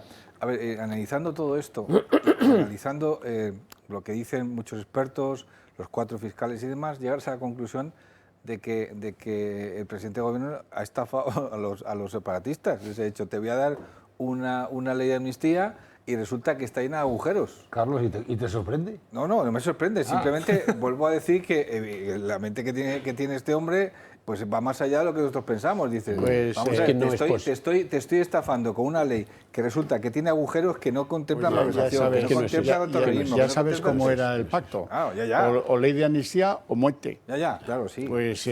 prepárase a poner el cuello, que Sí, le sí, viene bueno. lo segundo, ¿no? Sí. O medias verdades, ¿no? Está Sí. escuchando aquí al compañero y la verdad que tiene el argumento de la retroactividad o no retroactividad de la ley penal, tiene un fundamento claro, pero efectivamente ya veremos, ¿no? Una cosa es el fundamento y otra cosa es la viabilidad que eso se le dé. Pero tú has dicho antes una cosa que a mí me llama mucho la atención, Xavier, que es hablas de la practicidad de las medidas. Más allá de la estrategia legal o no, es la practicidad de las medidas. Entonces, hay una cuestión que para mí está clara, ¿no? Que ya lo has dicho, Carlos, ¿quién podría recurrir a la cuestión de perjudicialidad? Yo creo que no hace falta. Pero luego queda esta ley extraña, porque es una ley extraña en su concepto y en su aplicación, ¿no? Muy precipitada, yo creo que técnicamente ni mucho menos fina, ¿vale? Con muchos agujeros interpretables que han quedado en la interpretación, que no sé si voluntario o involuntariamente hecho, pero la verdad es que ha quedado con mucho agujero. ¿Vale? Luego llega cómo lo va a ejecutar el juez de instrucción, o cómo la puede aplicar o no el juez de instrucción. Porque al final, esta es otra puerta que se han dejado abierta, que tampoco sé si es voluntario o involuntariamente. Porque al final, yo digo, ¿cuál es la intención real de esta ley? ¿Mantenerse en el gobierno? ¿Dar una ley de amnistía por un hecho que objetivamente consideramos españoles que debemos pedir perdón? Porque no nos olvidemos que esto no es un indulto, que es una ley de amnistía en la cual el Estado está, y los españoles, pidiendo disculpas a unos señores por haberles procesado lógicamente por algo que no se había cometido un delito, que es diferente. O la tercera cuestión, que es ganar tiempo y dar una patada hacia adelante. Yo fíjate que yo, tal y como está redactada y como se ha aprobado, ten en cuenta que a la Comisión de Venecia, es verdad que no hace falta, no es obligatorio que hagamos caso a su recomendación, pero hombre, a la hora de elevar una cuestión de prejudicialidad, conviene por lo menos tener sus argumentos bien puestos en la mesa. Nos la hemos saltado por la torera, pero del primero hasta el último. El primero era, hombre, esto es un tema de lo suficiente calado como para hacerlo de una manera consensuada, cosa que ni por el forro, ¿vale? La siguiente cuestión, y tú hablas del principio de igualdad. Más allá de eso, yo creo que esta ley es absolutamente atacable o cuestionable por el principio de igualdad, porque precisamente lo que rompe es la igualdad de los españoles ante la ley. Principio básico y fundamental. Es decir, aquí, cuando hablamos de cómo se define el principio de igualdad, oye, en las mismas circunstancias no se puede generar diferentes criterios a la hora de evaluar o la defensa de una persona, ¿no? Que pueda ser objetivada. Es que cuando lees a tenor de la ley, ya se produce por la misma una discriminación, porque estamos acotando en el tiempo un hecho que están diciendo que se va a producir, porque hay que recordar que las declaraciones ahora mismo de ambas partes están diciendo, oye, pues que hay que seguir este proceso hacia adelante, que tenemos que volver a toda esta historieta. Entonces, yo creo que esta ley tiene los tres, y ahora conociendo al personaje, para mí es clarísimo que esto no es una argucia, no va a ir por la vía judicial la resolución o no. Esta ley para mí nace muerta. Nace muerta intentando ganar tiempo. Nace muerta con una intención clarísima de engañar. Otra cosa que se haya conseguido. Creo que Puigdemont, pues no sé si será listo o tonto, pero aquí no ha picado de entrada. Y se fía bastante poco, o es decir, nada de lo que se ha aprobado. Y de momento, ya no solo el delito de terrorismo o la malversación, sino que al final es un juez de turno el que puede o no, en un momento dado, aplicar esa ley con los agujeros que tiene. Con lo cual, dependiendo quién le coja, podría tener una salida o tener otra. Para mí, y me sumo con un argumento a plus, decía mi compañero, creo que esta ley en Europa, si se tramita bien, tanto por el principio de no retroactividad como por el principio de igualdad, es más que cuestionable, no encaja en el ordenamiento europeo, por supuesto, pero además de todo eso, creo que nace, bajo tu argumento, con una práctica muy poco sostenible. José María. Sí, bueno, he olvidado decir antes que, además, sin necesidad, en principio, de elevar una cuestión prejudicial, es decir, sin necesidad de que los jueces españoles, a cargo del enjuiciamiento de estos señores, eleven cuestión prejudicial al Tribunal de Justicia de la Unión Europea, por sí mismos podrían aplicar la ley si es manifiesta su disconformidad con el derecho europeo. Hay una cierta doctrina sobre esto. Esto es una cosa excepcional, pero hay una doctrina jurisprudencial del propio Tribunal de Justicia que dice que los jueces nacionales pueden inaplicar leyes nacionales cuando sean manifiestamente disconformes con el derecho europeo. Es decir, que lo que yo he explicado antes brevemente, no quiero extenderme sobre esto, pero es una cuestión de una cierta complejidad penal, pero que esencialmente sería esa, es decir, una prohibición de retroactividad de la ley penal, como es el caso de una amnistía, en la medida en que procure impunidad injustamente. Bueno, esto podrían, como digo, considerarlo disconforme con el artículo 49.2 de la Carta y, por lo tanto, inaplicar la ley, sin necesidad de elevar cuestión prejudicial. Nada más, quería añadir eso. Gracias. Ricardo. Mira, Xavi, déjame que dé una mirada diferente. Yo no voy a añadir nada a lo que ha dicho Raúl, José María, pero creo que podemos verlo también con una perspectiva de lo que una amnistía significa. Las amnistías nacen cuando se pasa o bien de un régimen ilegítimo a una situación de legitimidad, o bien cuando se trata de subsanar una injusticia que de otra manera sería irreparable. Lo que la amnistía significa es que las decisiones que se adoptaron, las condenas que se produjeron, eran ilegítimas, adoptadas en un contexto de un sistema ilegítimo. Es decir, al final, la amnistía es una herida en el propio régimen constitucional o en el propio sistema. A mí el término régimen constitucional no me gusta. El propio sistema constitucional que da la Constitución del 78. Al final las amnistías tienen por finalidad restablecer una fractura social que se ha producido. Pero lo que se produjo aquí en el año 2017, que en realidad es el último episodio o el penúltimo episodio de un proceso que empezó mucho antes, y nos podríamos remontar a la violencia terrorista en Cataluña, no fue que hubo dos partes o dos sectores de la sociedad que se enfrentaron. Es que hubo un sector de la sociedad liderado por una parte de la clase política catalana que decidió romper con el sistema constitucional y decidió romper con el orden constitucional. Y la amnistía legitima eso, legitima esas conductas. Conductas, insisto, que no empezaron en 2017, empezaron mucho antes. Con lo cual, la interpretación que se puede terminar haciendo de la amnistía en esta clave, no pienso ahora tanto en el Tribunal de Justicia de la Unión Europea, sino que pienso en el Constitucional español. Claro, la interpretación que se le puede terminar dando es esta, y que el Constitucional dinamite la legitimidad del sistema constitucional, planteando que la amnistía era necesaria porque se habían cometido unas injusticias previas. Hay una cosa que a veces se hace, de la que no se habla mucho, pero que, por ejemplo, al Partido Popular le costó carísimo, que son los llamados obiter dictum. Los obiter dictum, o en plural obiter dicta, son las consideraciones que se hacen en una sentencia que no son definitivas o no son determinantes del fallo, pero que tienen relevancia. Y ahí se puede introducir lo que se quiera.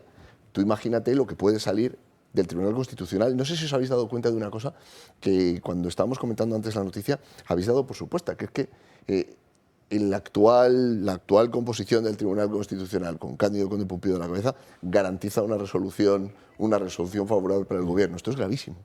Esto implica un desprestigio y un deterioro de la institución que en sí ya debería ser preocupante. Bueno, vamos a hacer una pausa de publicidad.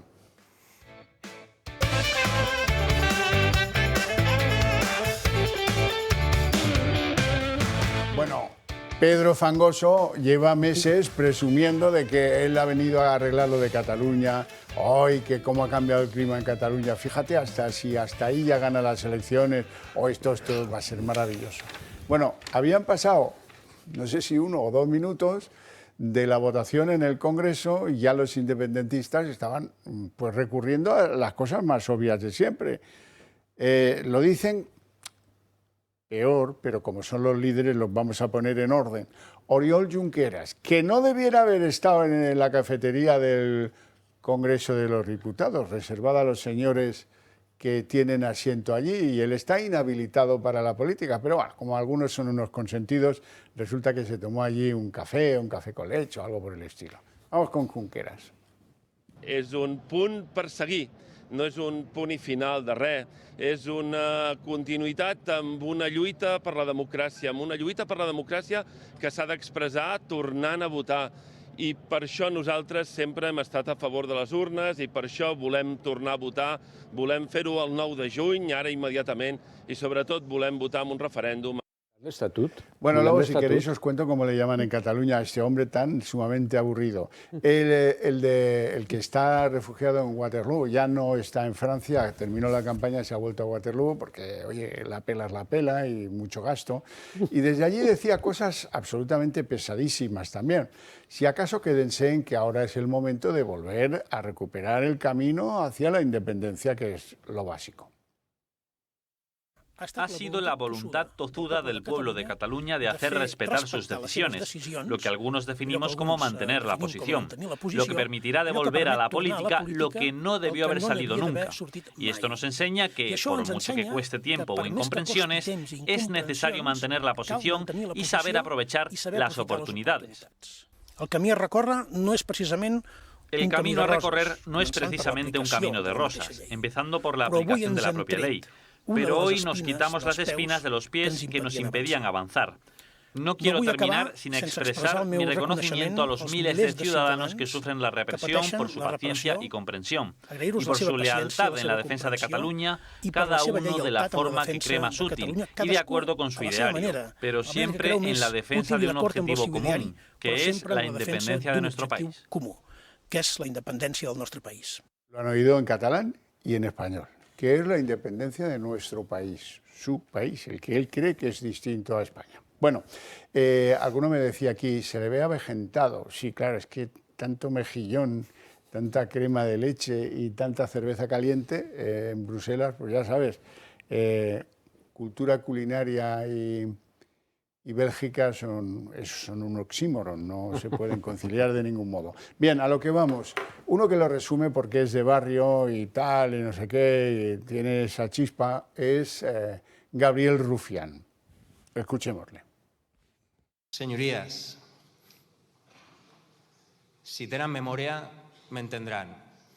Propera parada, referèndum. I qui rigui, qui ho menystingui, que pensi, que recordi el que deia aquí, segons qui, per lo que sigui, d'Esquerra Republicana fa 4, 3, 2 o un any de l'amnistia. El que estem votant aquí avui. Hay inmigrantes congoleses que viven en Barcelona y hablan ya mejor catalán que el de Gabriel Rufián, dicho sea de paso. Y tú, que eres de los pocos que hablan catalán sin haber dormido una sola noche de tu vida en territorio catalán, me darás la razón, ¿verdad? Hay cosas que pulir ahí. No, me estoy acordando de cuando Montilla, que fue presidente de la Generalitat, Montilla era de no, pero quiero decir, trataba de impostar y trataba de forzar cosas que se podía haber tomado con naturalidad, ¿no? Bueno, a lo que vamos. Está claro que Pedro el Fangoso no ha dado con la clave para pacificar Cataluña. Si el día que da la amnistía, que es el día de decir queremos agradecerle al Partido Socialista y a Pedro Sánchez, eso no sale en ninguna declaración pública política de estos tipos, está claro, y además todos con una cara de decir, bueno, ya está, ahora estás en mis manos y pasito a pasito. Eso es así. Consideraciones políticas a la amnistía. El debate del otro día no fue un debate que tuviera gran interés, no me refiero ahora a su gravedad en términos políticos, porque esto no fue una sorpresa para nadie, ya lo sabíamos todos, ¿no? Llevamos meses hablando de esto. No fue un debate interesante en general, salvo en su primera parte, es decir, la integrada por las intervenciones de los partidos separatistas. Cuando digo separatistas, incluyo en este caso, por supuesto, al Bloque Nacional Gallego, que habló el señor Rego, y el Partido Nacionalista Vasco. Intervino Legarda, no intervino Aitor Esteban. Esas intervenciones a mí sí me parecieron interesantes. Me parecieron interesantes por lo siguiente. Todos estos partidos, se mencionan estos dos, pero también, por supuesto, me refiero a los catalanes, a Junts y a Esquerra. Todos estos partidos expresaron con sinceridad la que se puede esperar de ellos, que es difícil saber siempre cuánta pueda ser, ¿no? Pero creo que expresaron con sinceridad lo que piensan y desean. Todos. Y al expresar con sinceridad lo que piensan y desean, pues tenemos que llegar a una conclusión, el que lo escuchó tiene que interpretar, y esa conclusión solamente es que todos quieren la independencia. Todos quieren la independencia. Puede haber diferencias en cuanto a el tiempo, cómo y cuándo quieren esa independencia, pero todos quieren la independencia. Y lo relevante de todo esto es que antes de que el debate se volviese más, vamos a decir, más aguerrido, cuando intervinieron los partidos principales, lo relevante de todo esto es comprender que en el Parlamento Nacional, en este caso en el Congreso, estos partidos separatistas se están expresando libremente sobre esta cuestión y están haciendo valer sus argumentos sin ningún tipo de cortapisa. Claro, se puede decir bien, no hacen sino uso de su libertad de expresión. Sí, hacen uso de su libertad de expresión, pero hacen uso de algo más. Hacen uso de algo más, es decir, son partidos políticos, reconocidos como tales en nuestro ordenamiento, presentes en la Cámara. Y algunos de ellos llegan a decir, prácticamente todos, con algún matiz, que lo que se hizo en 2017 en Cataluña pues no fue constitutivo de delito. Es decir, niegan la validez del ordenamiento que se les ha aplicado y que ha dado lugar a las condenas que ahora motivan esta amnistía. Lo niegan. ¿Cómo lo niegan? Lo niegan diciendo que en realidad sus actos eran políticos y estaban carentes de cualquier sentido de subversión en sentido penal. Bueno, ellos lo pensarán así, pero lo que no creo que podamos aceptar como españoles, ni desde el ordenamiento español, es que se ponga en duda la validez del ordenamiento vigente cuando estos señores realizaron esos actos. Yo comprendo perfectamente, porque no comprenderlo sería simplemente una estupidez. Yo comprendo perfectamente que un movimiento secesionista o independentista que quiera actuar tiene que infringir las leyes. Si el movimiento secesionista no pasa de ser una asociación cultural que se reúne en la Rambla de Cataluña, pues no hay delito. Pero si realizan acciones ordenadas a la consecución de la independencia, van a cometer delitos o van a cometer infracciones legales. No lleguemos ni siquiera a la categoría de delito. Y es inevitable, salvo que la secesión sea pactada. Pero la secesión en España no es posible pactarla, en tanto esté vigente esa Constitución. Es decir, que la actuación de los grupos separatistas necesariamente lleva consigo, la actuación, no su pensamiento, lleva consigo la infracción de normas. Bien, y por lo tanto es así, pero desde el punto de vista nacional, desde el punto de vista de lo que sea el derecho español, esto no significa que no haya habido comisión de infracciones, en este caso penales, y como tales tienen que ser castigadas. Es decir, que aquí estamos en una situación en la que no puede haber nunca entendimiento. No puede haberlo. Es irreductible todo esto a una situación de no entendimiento. Bueno, y en esa situación de no entendimiento, ¿qué sucede? Sucede que hay un gobierno que decide aprobar una ley de amnistía. ¿Y qué significa esto? ¿Significa que ese no entendimiento, porque no es posible el entendimiento, está superado y hay entendimiento? No. No significa eso. Significa que simplemente la parte más pesada, más gravosa de aquellos actos que han sido las condenas, pues el Estado las olvida. Pero aquellos que actuaron de ese modo van a seguir haciéndolo. Luego el no entendimiento subsiste. Salvo que en un salto ya, que sería verdaderamente un delito de lesa patria, Sánchez decida negociar la independencia. Don Raúl. Pues yo, ¿qué quieres que os diga? Yo no le veo el foco político, tanto como mi compañero, obviamente, en esta política activa, porque yo cada vez estoy más escéptico de la política activa en este país. Yo creo que estamos en una cuestión más de cuestiones personales, por desgracia, que cuestiones políticas. ¿Tú crees, por ejemplo, que si desapareciera Ahora, Pedro Sánchez de la escena, todo cambiaría? Te voy a intentar argumentar por qué te digo esto, ¿no? Digo. A ver, pues mira, anticipándome a la respuesta te diría que sí. Y te voy a decir por qué sí, Carlos. Mira, yo me había hecho una ecuación hace tiempo, que era Junts más RC menos Partido Socialista Catalán igual a Sánchez. Esta es la ecuación que yo he manejado siempre.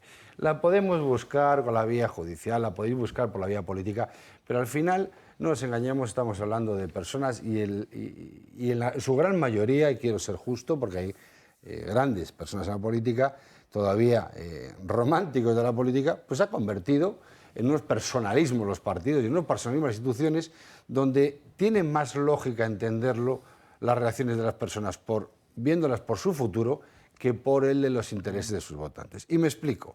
El independentismo, el secesionismo es rentable para un grupo de personas. Muy rentable. Y eso queda demostrado. Ha quedado demostrado en los dos lados. Cuando se han aplicado políticas activas, su nivel ha ido bajando progresivamente durante los años, mejor o peor, y eso ha venido en contra de los intereses particulares de ciertos dirigentes que precisamente por eso hago la ecuación. Es decir, la sociedad ahora mismo en Cataluña, bajo mi criterio, se admiten opiniones en contra, por supuesto, está en su peor momento secesionista, como hemos visto en las elecciones. De ahí el resultado del señor Illa. Pero al final estamos hablando de tres líneas que tenemos que poner de acuerdo. El interés del señor Sánchez por seguir gobernando desmesurado y que necesita el apoyo, de otro señor que, como bien decís, está ya cansado y envejecido de vivir, exiliado, como él dice, pero al final un prófugo de la justicia, y al final la hecatombe personal que ha sufrido RC por no tener muy definido el partido. El señor Rufián, en su lenguaje chusco, yo no hablo catalán, pero lo he oído en castellano, y no sé cómo habla catalán, pero el castellano también lo habla de esa manera, que mi hijo de 8 años habla bastante mejor castellano que él, ¿vale? Están intentando los tres ponerse de acuerdo, volver a levantar un fantasma que no está en la sociedad, volver a incendiar a una sociedad enfrentando por un beneficio de tres personas. Uno, seguir la Moncloa, el otro, ya con la ley, quedarse en instituciones, y el tercero, recuperar una fuerza política que ha perdido en las urnas. Y a partir de los romanticismos, lo que queráis, hay que ser muy práctico. No, pero es que es verdad, el análisis que han hecho los dos son perfectamente compatibles, y la circunstancia en la que nos encontramos, hacia lo que vamos concretamente, es hacia un replanteamiento quizá de las próximas elecciones en Cataluña, o hay un escenario que no creo que se dé, ¿no? Y es que el Partido Popular y Vox apoyen al Partido Socialista en Cataluña para formar gobierno, pero creo que eso no se va a dar, ¿verdad? No, es más, yo creo que, Nunca se sabe, dados los recientes acontecimientos y cómo algunos están jugando al póker en Waterloo, sí, yo me ratifico en la idea de que se van a repetir las elecciones catalanas, pero bueno, ya lo veremos, tiempo habrá para todo eso. Ahora me complace mucho ofrecerles lo más relevante de unas declaraciones de aquel al que le han hecho la amnistía porque han dicho que no lo hizo bien, que practicaba el lawfare, Mariano Rajoy. Que no las tenemos preparadas, no hay declaraciones de Mariano Rajoy, pues sí va a ser un problema.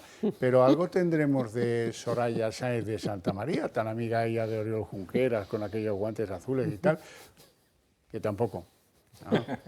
Pues a lo mejor es que no quieren hablar de esto, se lo han hecho a ellos, ¿eh? Se lo han hecho a ellos.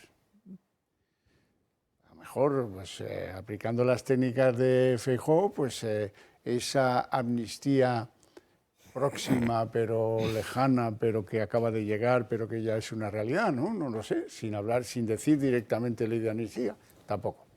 Bueno, pues nada, vamos con los socialistas.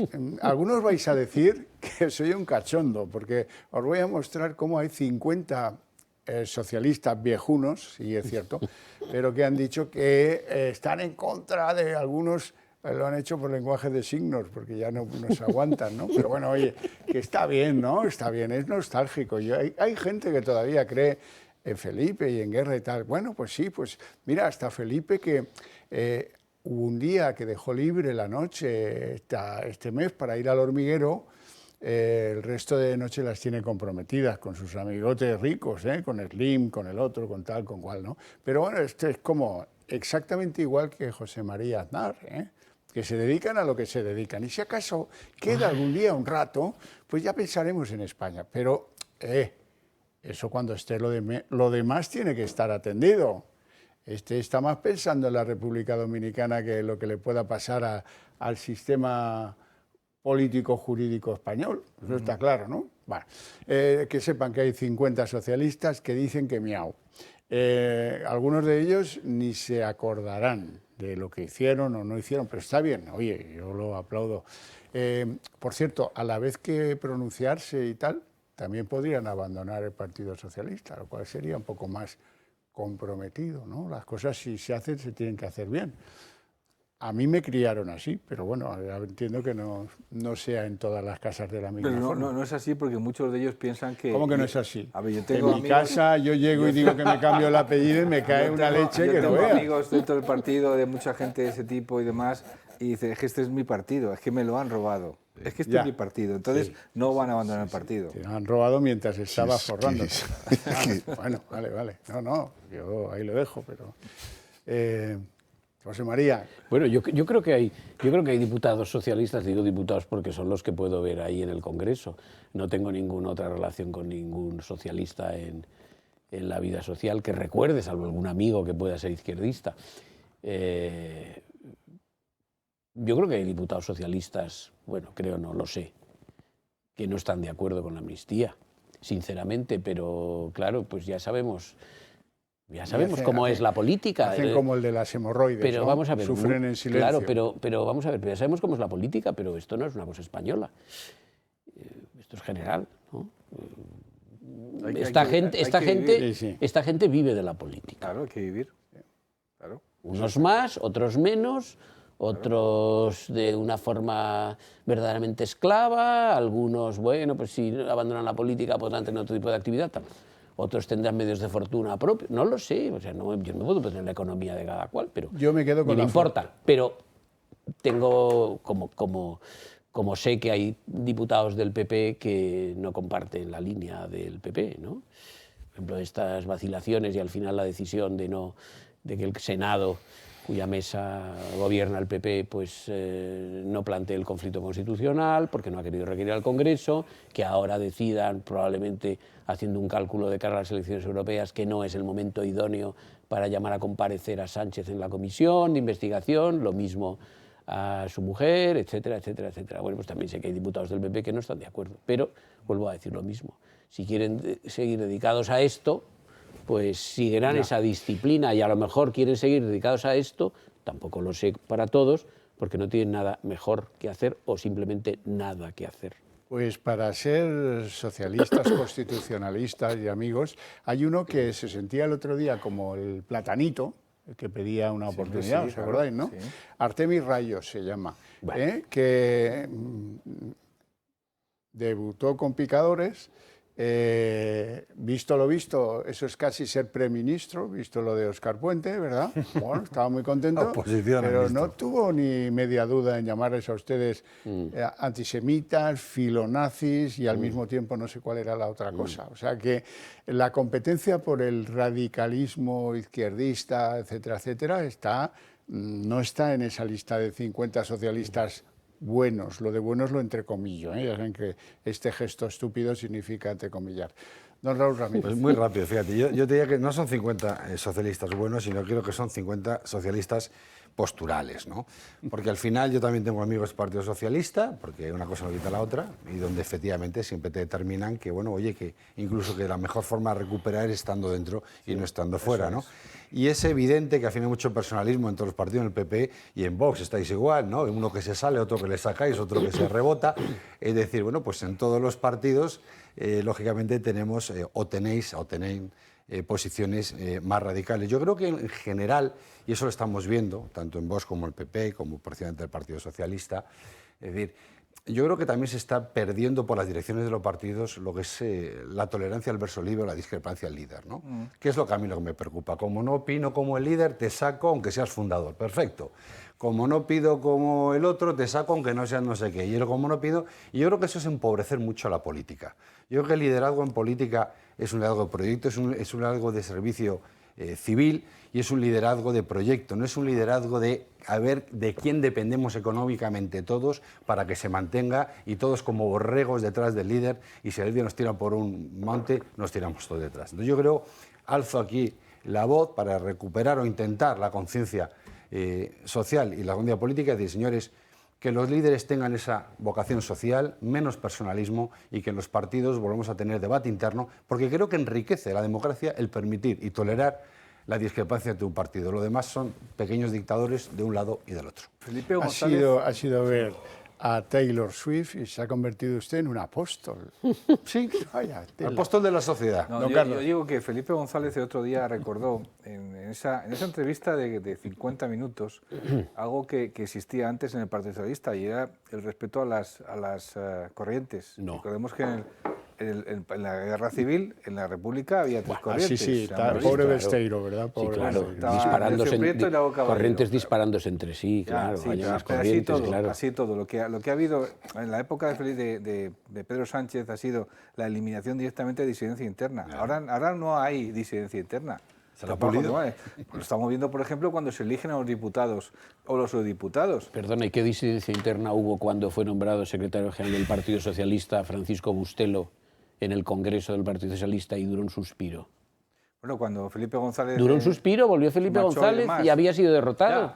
Pero había disidencia. Podías hablar. Sí. Ahora mismo, yo, por ejemplo... Para que usted lo fuera secretario general unos meses, pero un momento, si yo soy, por ejemplo, estoy en una agrupación y tengo... En una agrupación socialista. En una agrupación socialista y tengo a un candidato mío, y resulta que a mi candidato, que tiene todo el apoyo de la agrupación, me le coloca, que dice el secretario general, eso está ocurriendo ahora mismo. Pero si entiendo lo que dices. Mira lo que pasó en el Partido Socialista de Madrid, que fue un claro ejemplo de esto. Entiendo lo que dices, pero no idealices el pasado del Partido Socialista. En ningún sentido. Totalmente de acuerdo. Yo, francamente... Yo diría en general, yo abriría el marco. Yo diría en general en la política española. Claro. Todavía recuerdo uno que decía en un congreso, creo que fue en Valencia, ¿no? Decía, los liberales, iros a montar un partido fuera de aquí, ¿no? Claro. A ver, ¿qué memoria tiene usted, don Xavier? Hay un partido siempre. Si me permitís una observación... Si quieres hablamos de Vox. En Vox también hay algunos que como siempre apunta al mismo partido, han dejado el partido con unas feroces críticas a neofalangismo, decía Stegman, ¿no? Pues eso, de aquí. Pero que la falta de disidencia o de opiniones distintas sobre temas importantes de la vida política no es una característica de la vida pública española, en ninguno de sus casos. Claro, voy a ser muy breve, no quiero abusar. Vamos a ver. En el continente europeo los partidos funcionan así. En Gran Bretaña no exactamente. Voy a poner un ejemplo muy sencillo que conocemos todos. Desde que el Reino Unido ingresa en las comunidades europeas en los años 70, desde el ingreso mismo hay división en el Partido Conservador. Hay una parte de los conservadores que no quieren la adhesión y desde entonces se han opuesto a la permanencia. Una división a veces terrible. Bueno, terrible como que el partido llega un momento a perder en unas elecciones europeas y gana el UKIP de Farage. Es decir, que el votante conservador, a la vista de la situación, traslada su voto a un partido incluso externo. Que todos ellos eran de origen conservador, los de UKIP. Bueno, pero había una masa de diputados en los comunes que seguían siendo euroescépticos o antieuropeos. Bueno, el resultado es el Brexit. Y en Francia... ¿Eso en los partidos políticos en el continente europeo es pensable? No es impensable. Si eso se produce hay una escisión y el partido se divide en dos. Y ordinariamente, pues o uno desaparece y el otro se mantiene o acaban desapareciendo los dos. Y luego hay otro ejemplo también de una vida partidista en la que hay una cierta libertad, que no es el caso europeo, que es el de los Estados Unidos. Y todo esto está en parte relacionado al sistema electoral, que es el sistema de distritos uninominal. en la Gran Bretaña, en el que Esa es la razón. el diputado se debe a sus electores y el líder del partido. Hay algunos ejemplos que me permito poner sobre la mesa. El caso del socialismo francés, en el que la escisión la practican los votantes. Que se van y los dejan en cero. Sí, bueno, y es otra forma de... Eso es lo que no pasa en España. Eso es lo extraordinario del caso que no pasa? español. Claro que que haga pasa. lo que haga el señor Famoso. Oye, hay como... Hombre, pregúntale a los de Ciudadanos si claro, pasa claro o no que pasa. pasa. Claro que pasa. O sea, yo creo que ahí, Claro que Xavier, pasa. creo que la frenada nos Con el hemos, PSOE no nos pasa. hemos pasado. Pero Con el usted, PSOE no pasa. usted no ha dicho... El PSOE lo ha Con el añadido PSOE posterior. no ha pasado No ha todavía. todavía. Pasó Pero- con Zapatovsky y yo tengo la esperanza de que vuelva a suceder con este. Pero no son Como Zapa- decía Pablo Iglesias, es cuestión de tiempo. Pero usted tiene ahí varios referentes ya en España. Le ha pasado a Podemos, vamos, la eclosión podemita interior ha sido incentivada por efectivamente Pedro I, porque le convenía con su vicepresidenta, y ahí tiene el ejemplo de Ciudadanos. ¿no? que Podemos, eso es antes de la Segunda República. Sí, justo Que entre la segunda y la tercera. Justo lo he borrado, efasé, completamente. Pues haces mal, todavía usted. porque No, pues se ha librado. Pues haces mal, porque muchas de las cosas que estamos viendo vienen de la podemización que Podemos introdujo en la vida política española. Lo que pasa es que esto nos daría para otra tertulia y probablemente dependería menos de la actualidad y más de aquellos años. Pero hay que recordar lo que era Podemos cuando irrumpe en la política con formas y con prácticas que algunos nos siguen Pero nos no siguen le parece a escandalizando. usted... ¿No le parece a usted que el elemento que continúa y lleva muchos años ahí es la gamba gorda? No, ¿No le parece a usted yo que lo que determina el voto a don Pedro Fangoso es la expectativa del IMV, el FL4, déjeme el papelito y le enchufo 400 euros? ¿No? El Partido Socialista crece y se mantiene por una red clientelar que sobrevive a las pérdidas de poder. Porque es una red clientelar que cuando el Partido Socialista pierde el poder en el ámbito nacional, se ha nutrido de las cuotas de poder que les quedaban en el plano autonómico y en el plano local. Mucha estructura interna. En los ayuntamientos. Luego hay otra cosa. Yo en esto estoy con José María. Hay una mitología en torno al Partido Socialista. Yo cuando se escucha, incluso en sectores que pueden ser más conservadores o más de la derecha, la nostalgia del Partido Socialista de los años de Felipe González. A ver, la guerra cultural que estamos viendo en España no comienza con Zapatero. Con Zapatero se agudiza. ¿Quién dijo Montesquieu ha muerto? Pero Alfonso Guerra. Un tal Alfonso. Claro, comienza en los años 80. Es cierto que hay una aceleración con Zapatero a partir del año 2004. Pero muchos de los males de nuestra sociedad vienen de la década de los 80, vienen de los gobiernos socialistas y en particular de los primeros, cuando, por ejemplo, se reparten y controlan las industrias culturales.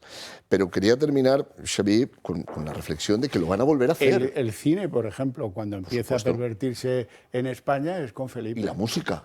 Y la música. Claro. ¿Cuántos ¿Y el teatro? de los que se convierten en los artistas, vamos a poner aquí unas comillas, pero cuántos de los que se convierten en artistas que terminan apoyando a Zapatero y a Felipe González prosperaron y medraron gracias a los contratos de los ayuntamientos socialistas?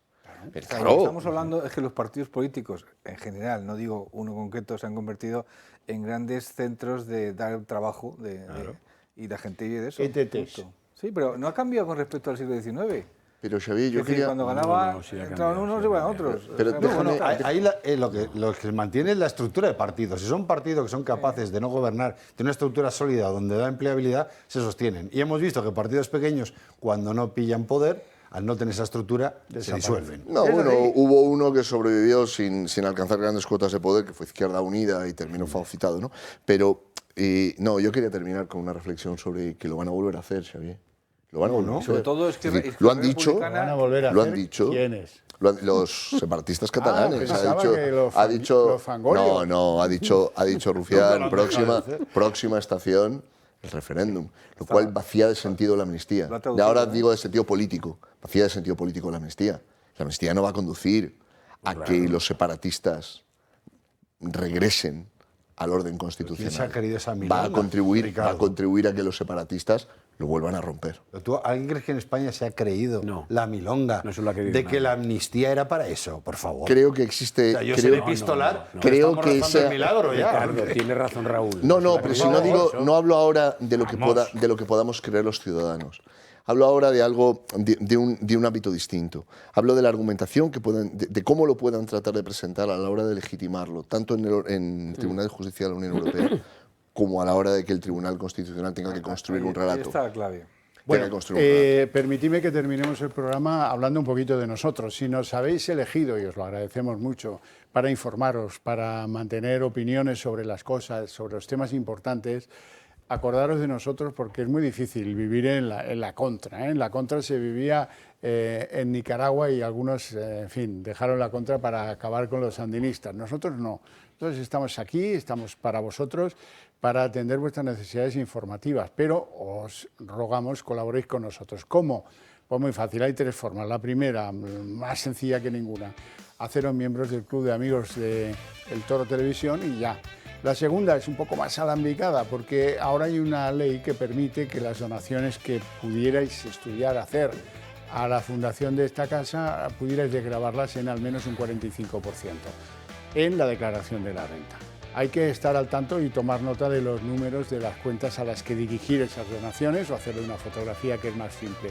Y la tercera fórmula, esta sí que es absolutamente sencillísima. No importa la cantidad, lo que importa es que nos mandéis mensajes 28088 con la palabra toro o sin la palabra toro y eso os va a costar 1,20 €. Y recordaros que el Club de Amigos ya está pensando en sus jornadas culturales en el Valle de los Caídos, con la posibilidad de podéis dormir allí si lo deseáis y allí podéis asistir a un montón de conferencias, de ideas que cada año se cuestionan allí con los que quieren ir a estas jornadas, pero ojo porque el número de asistentes es limitado, así que hay que espabilar. Feliz fin de semana a todos y nos vemos el sábado.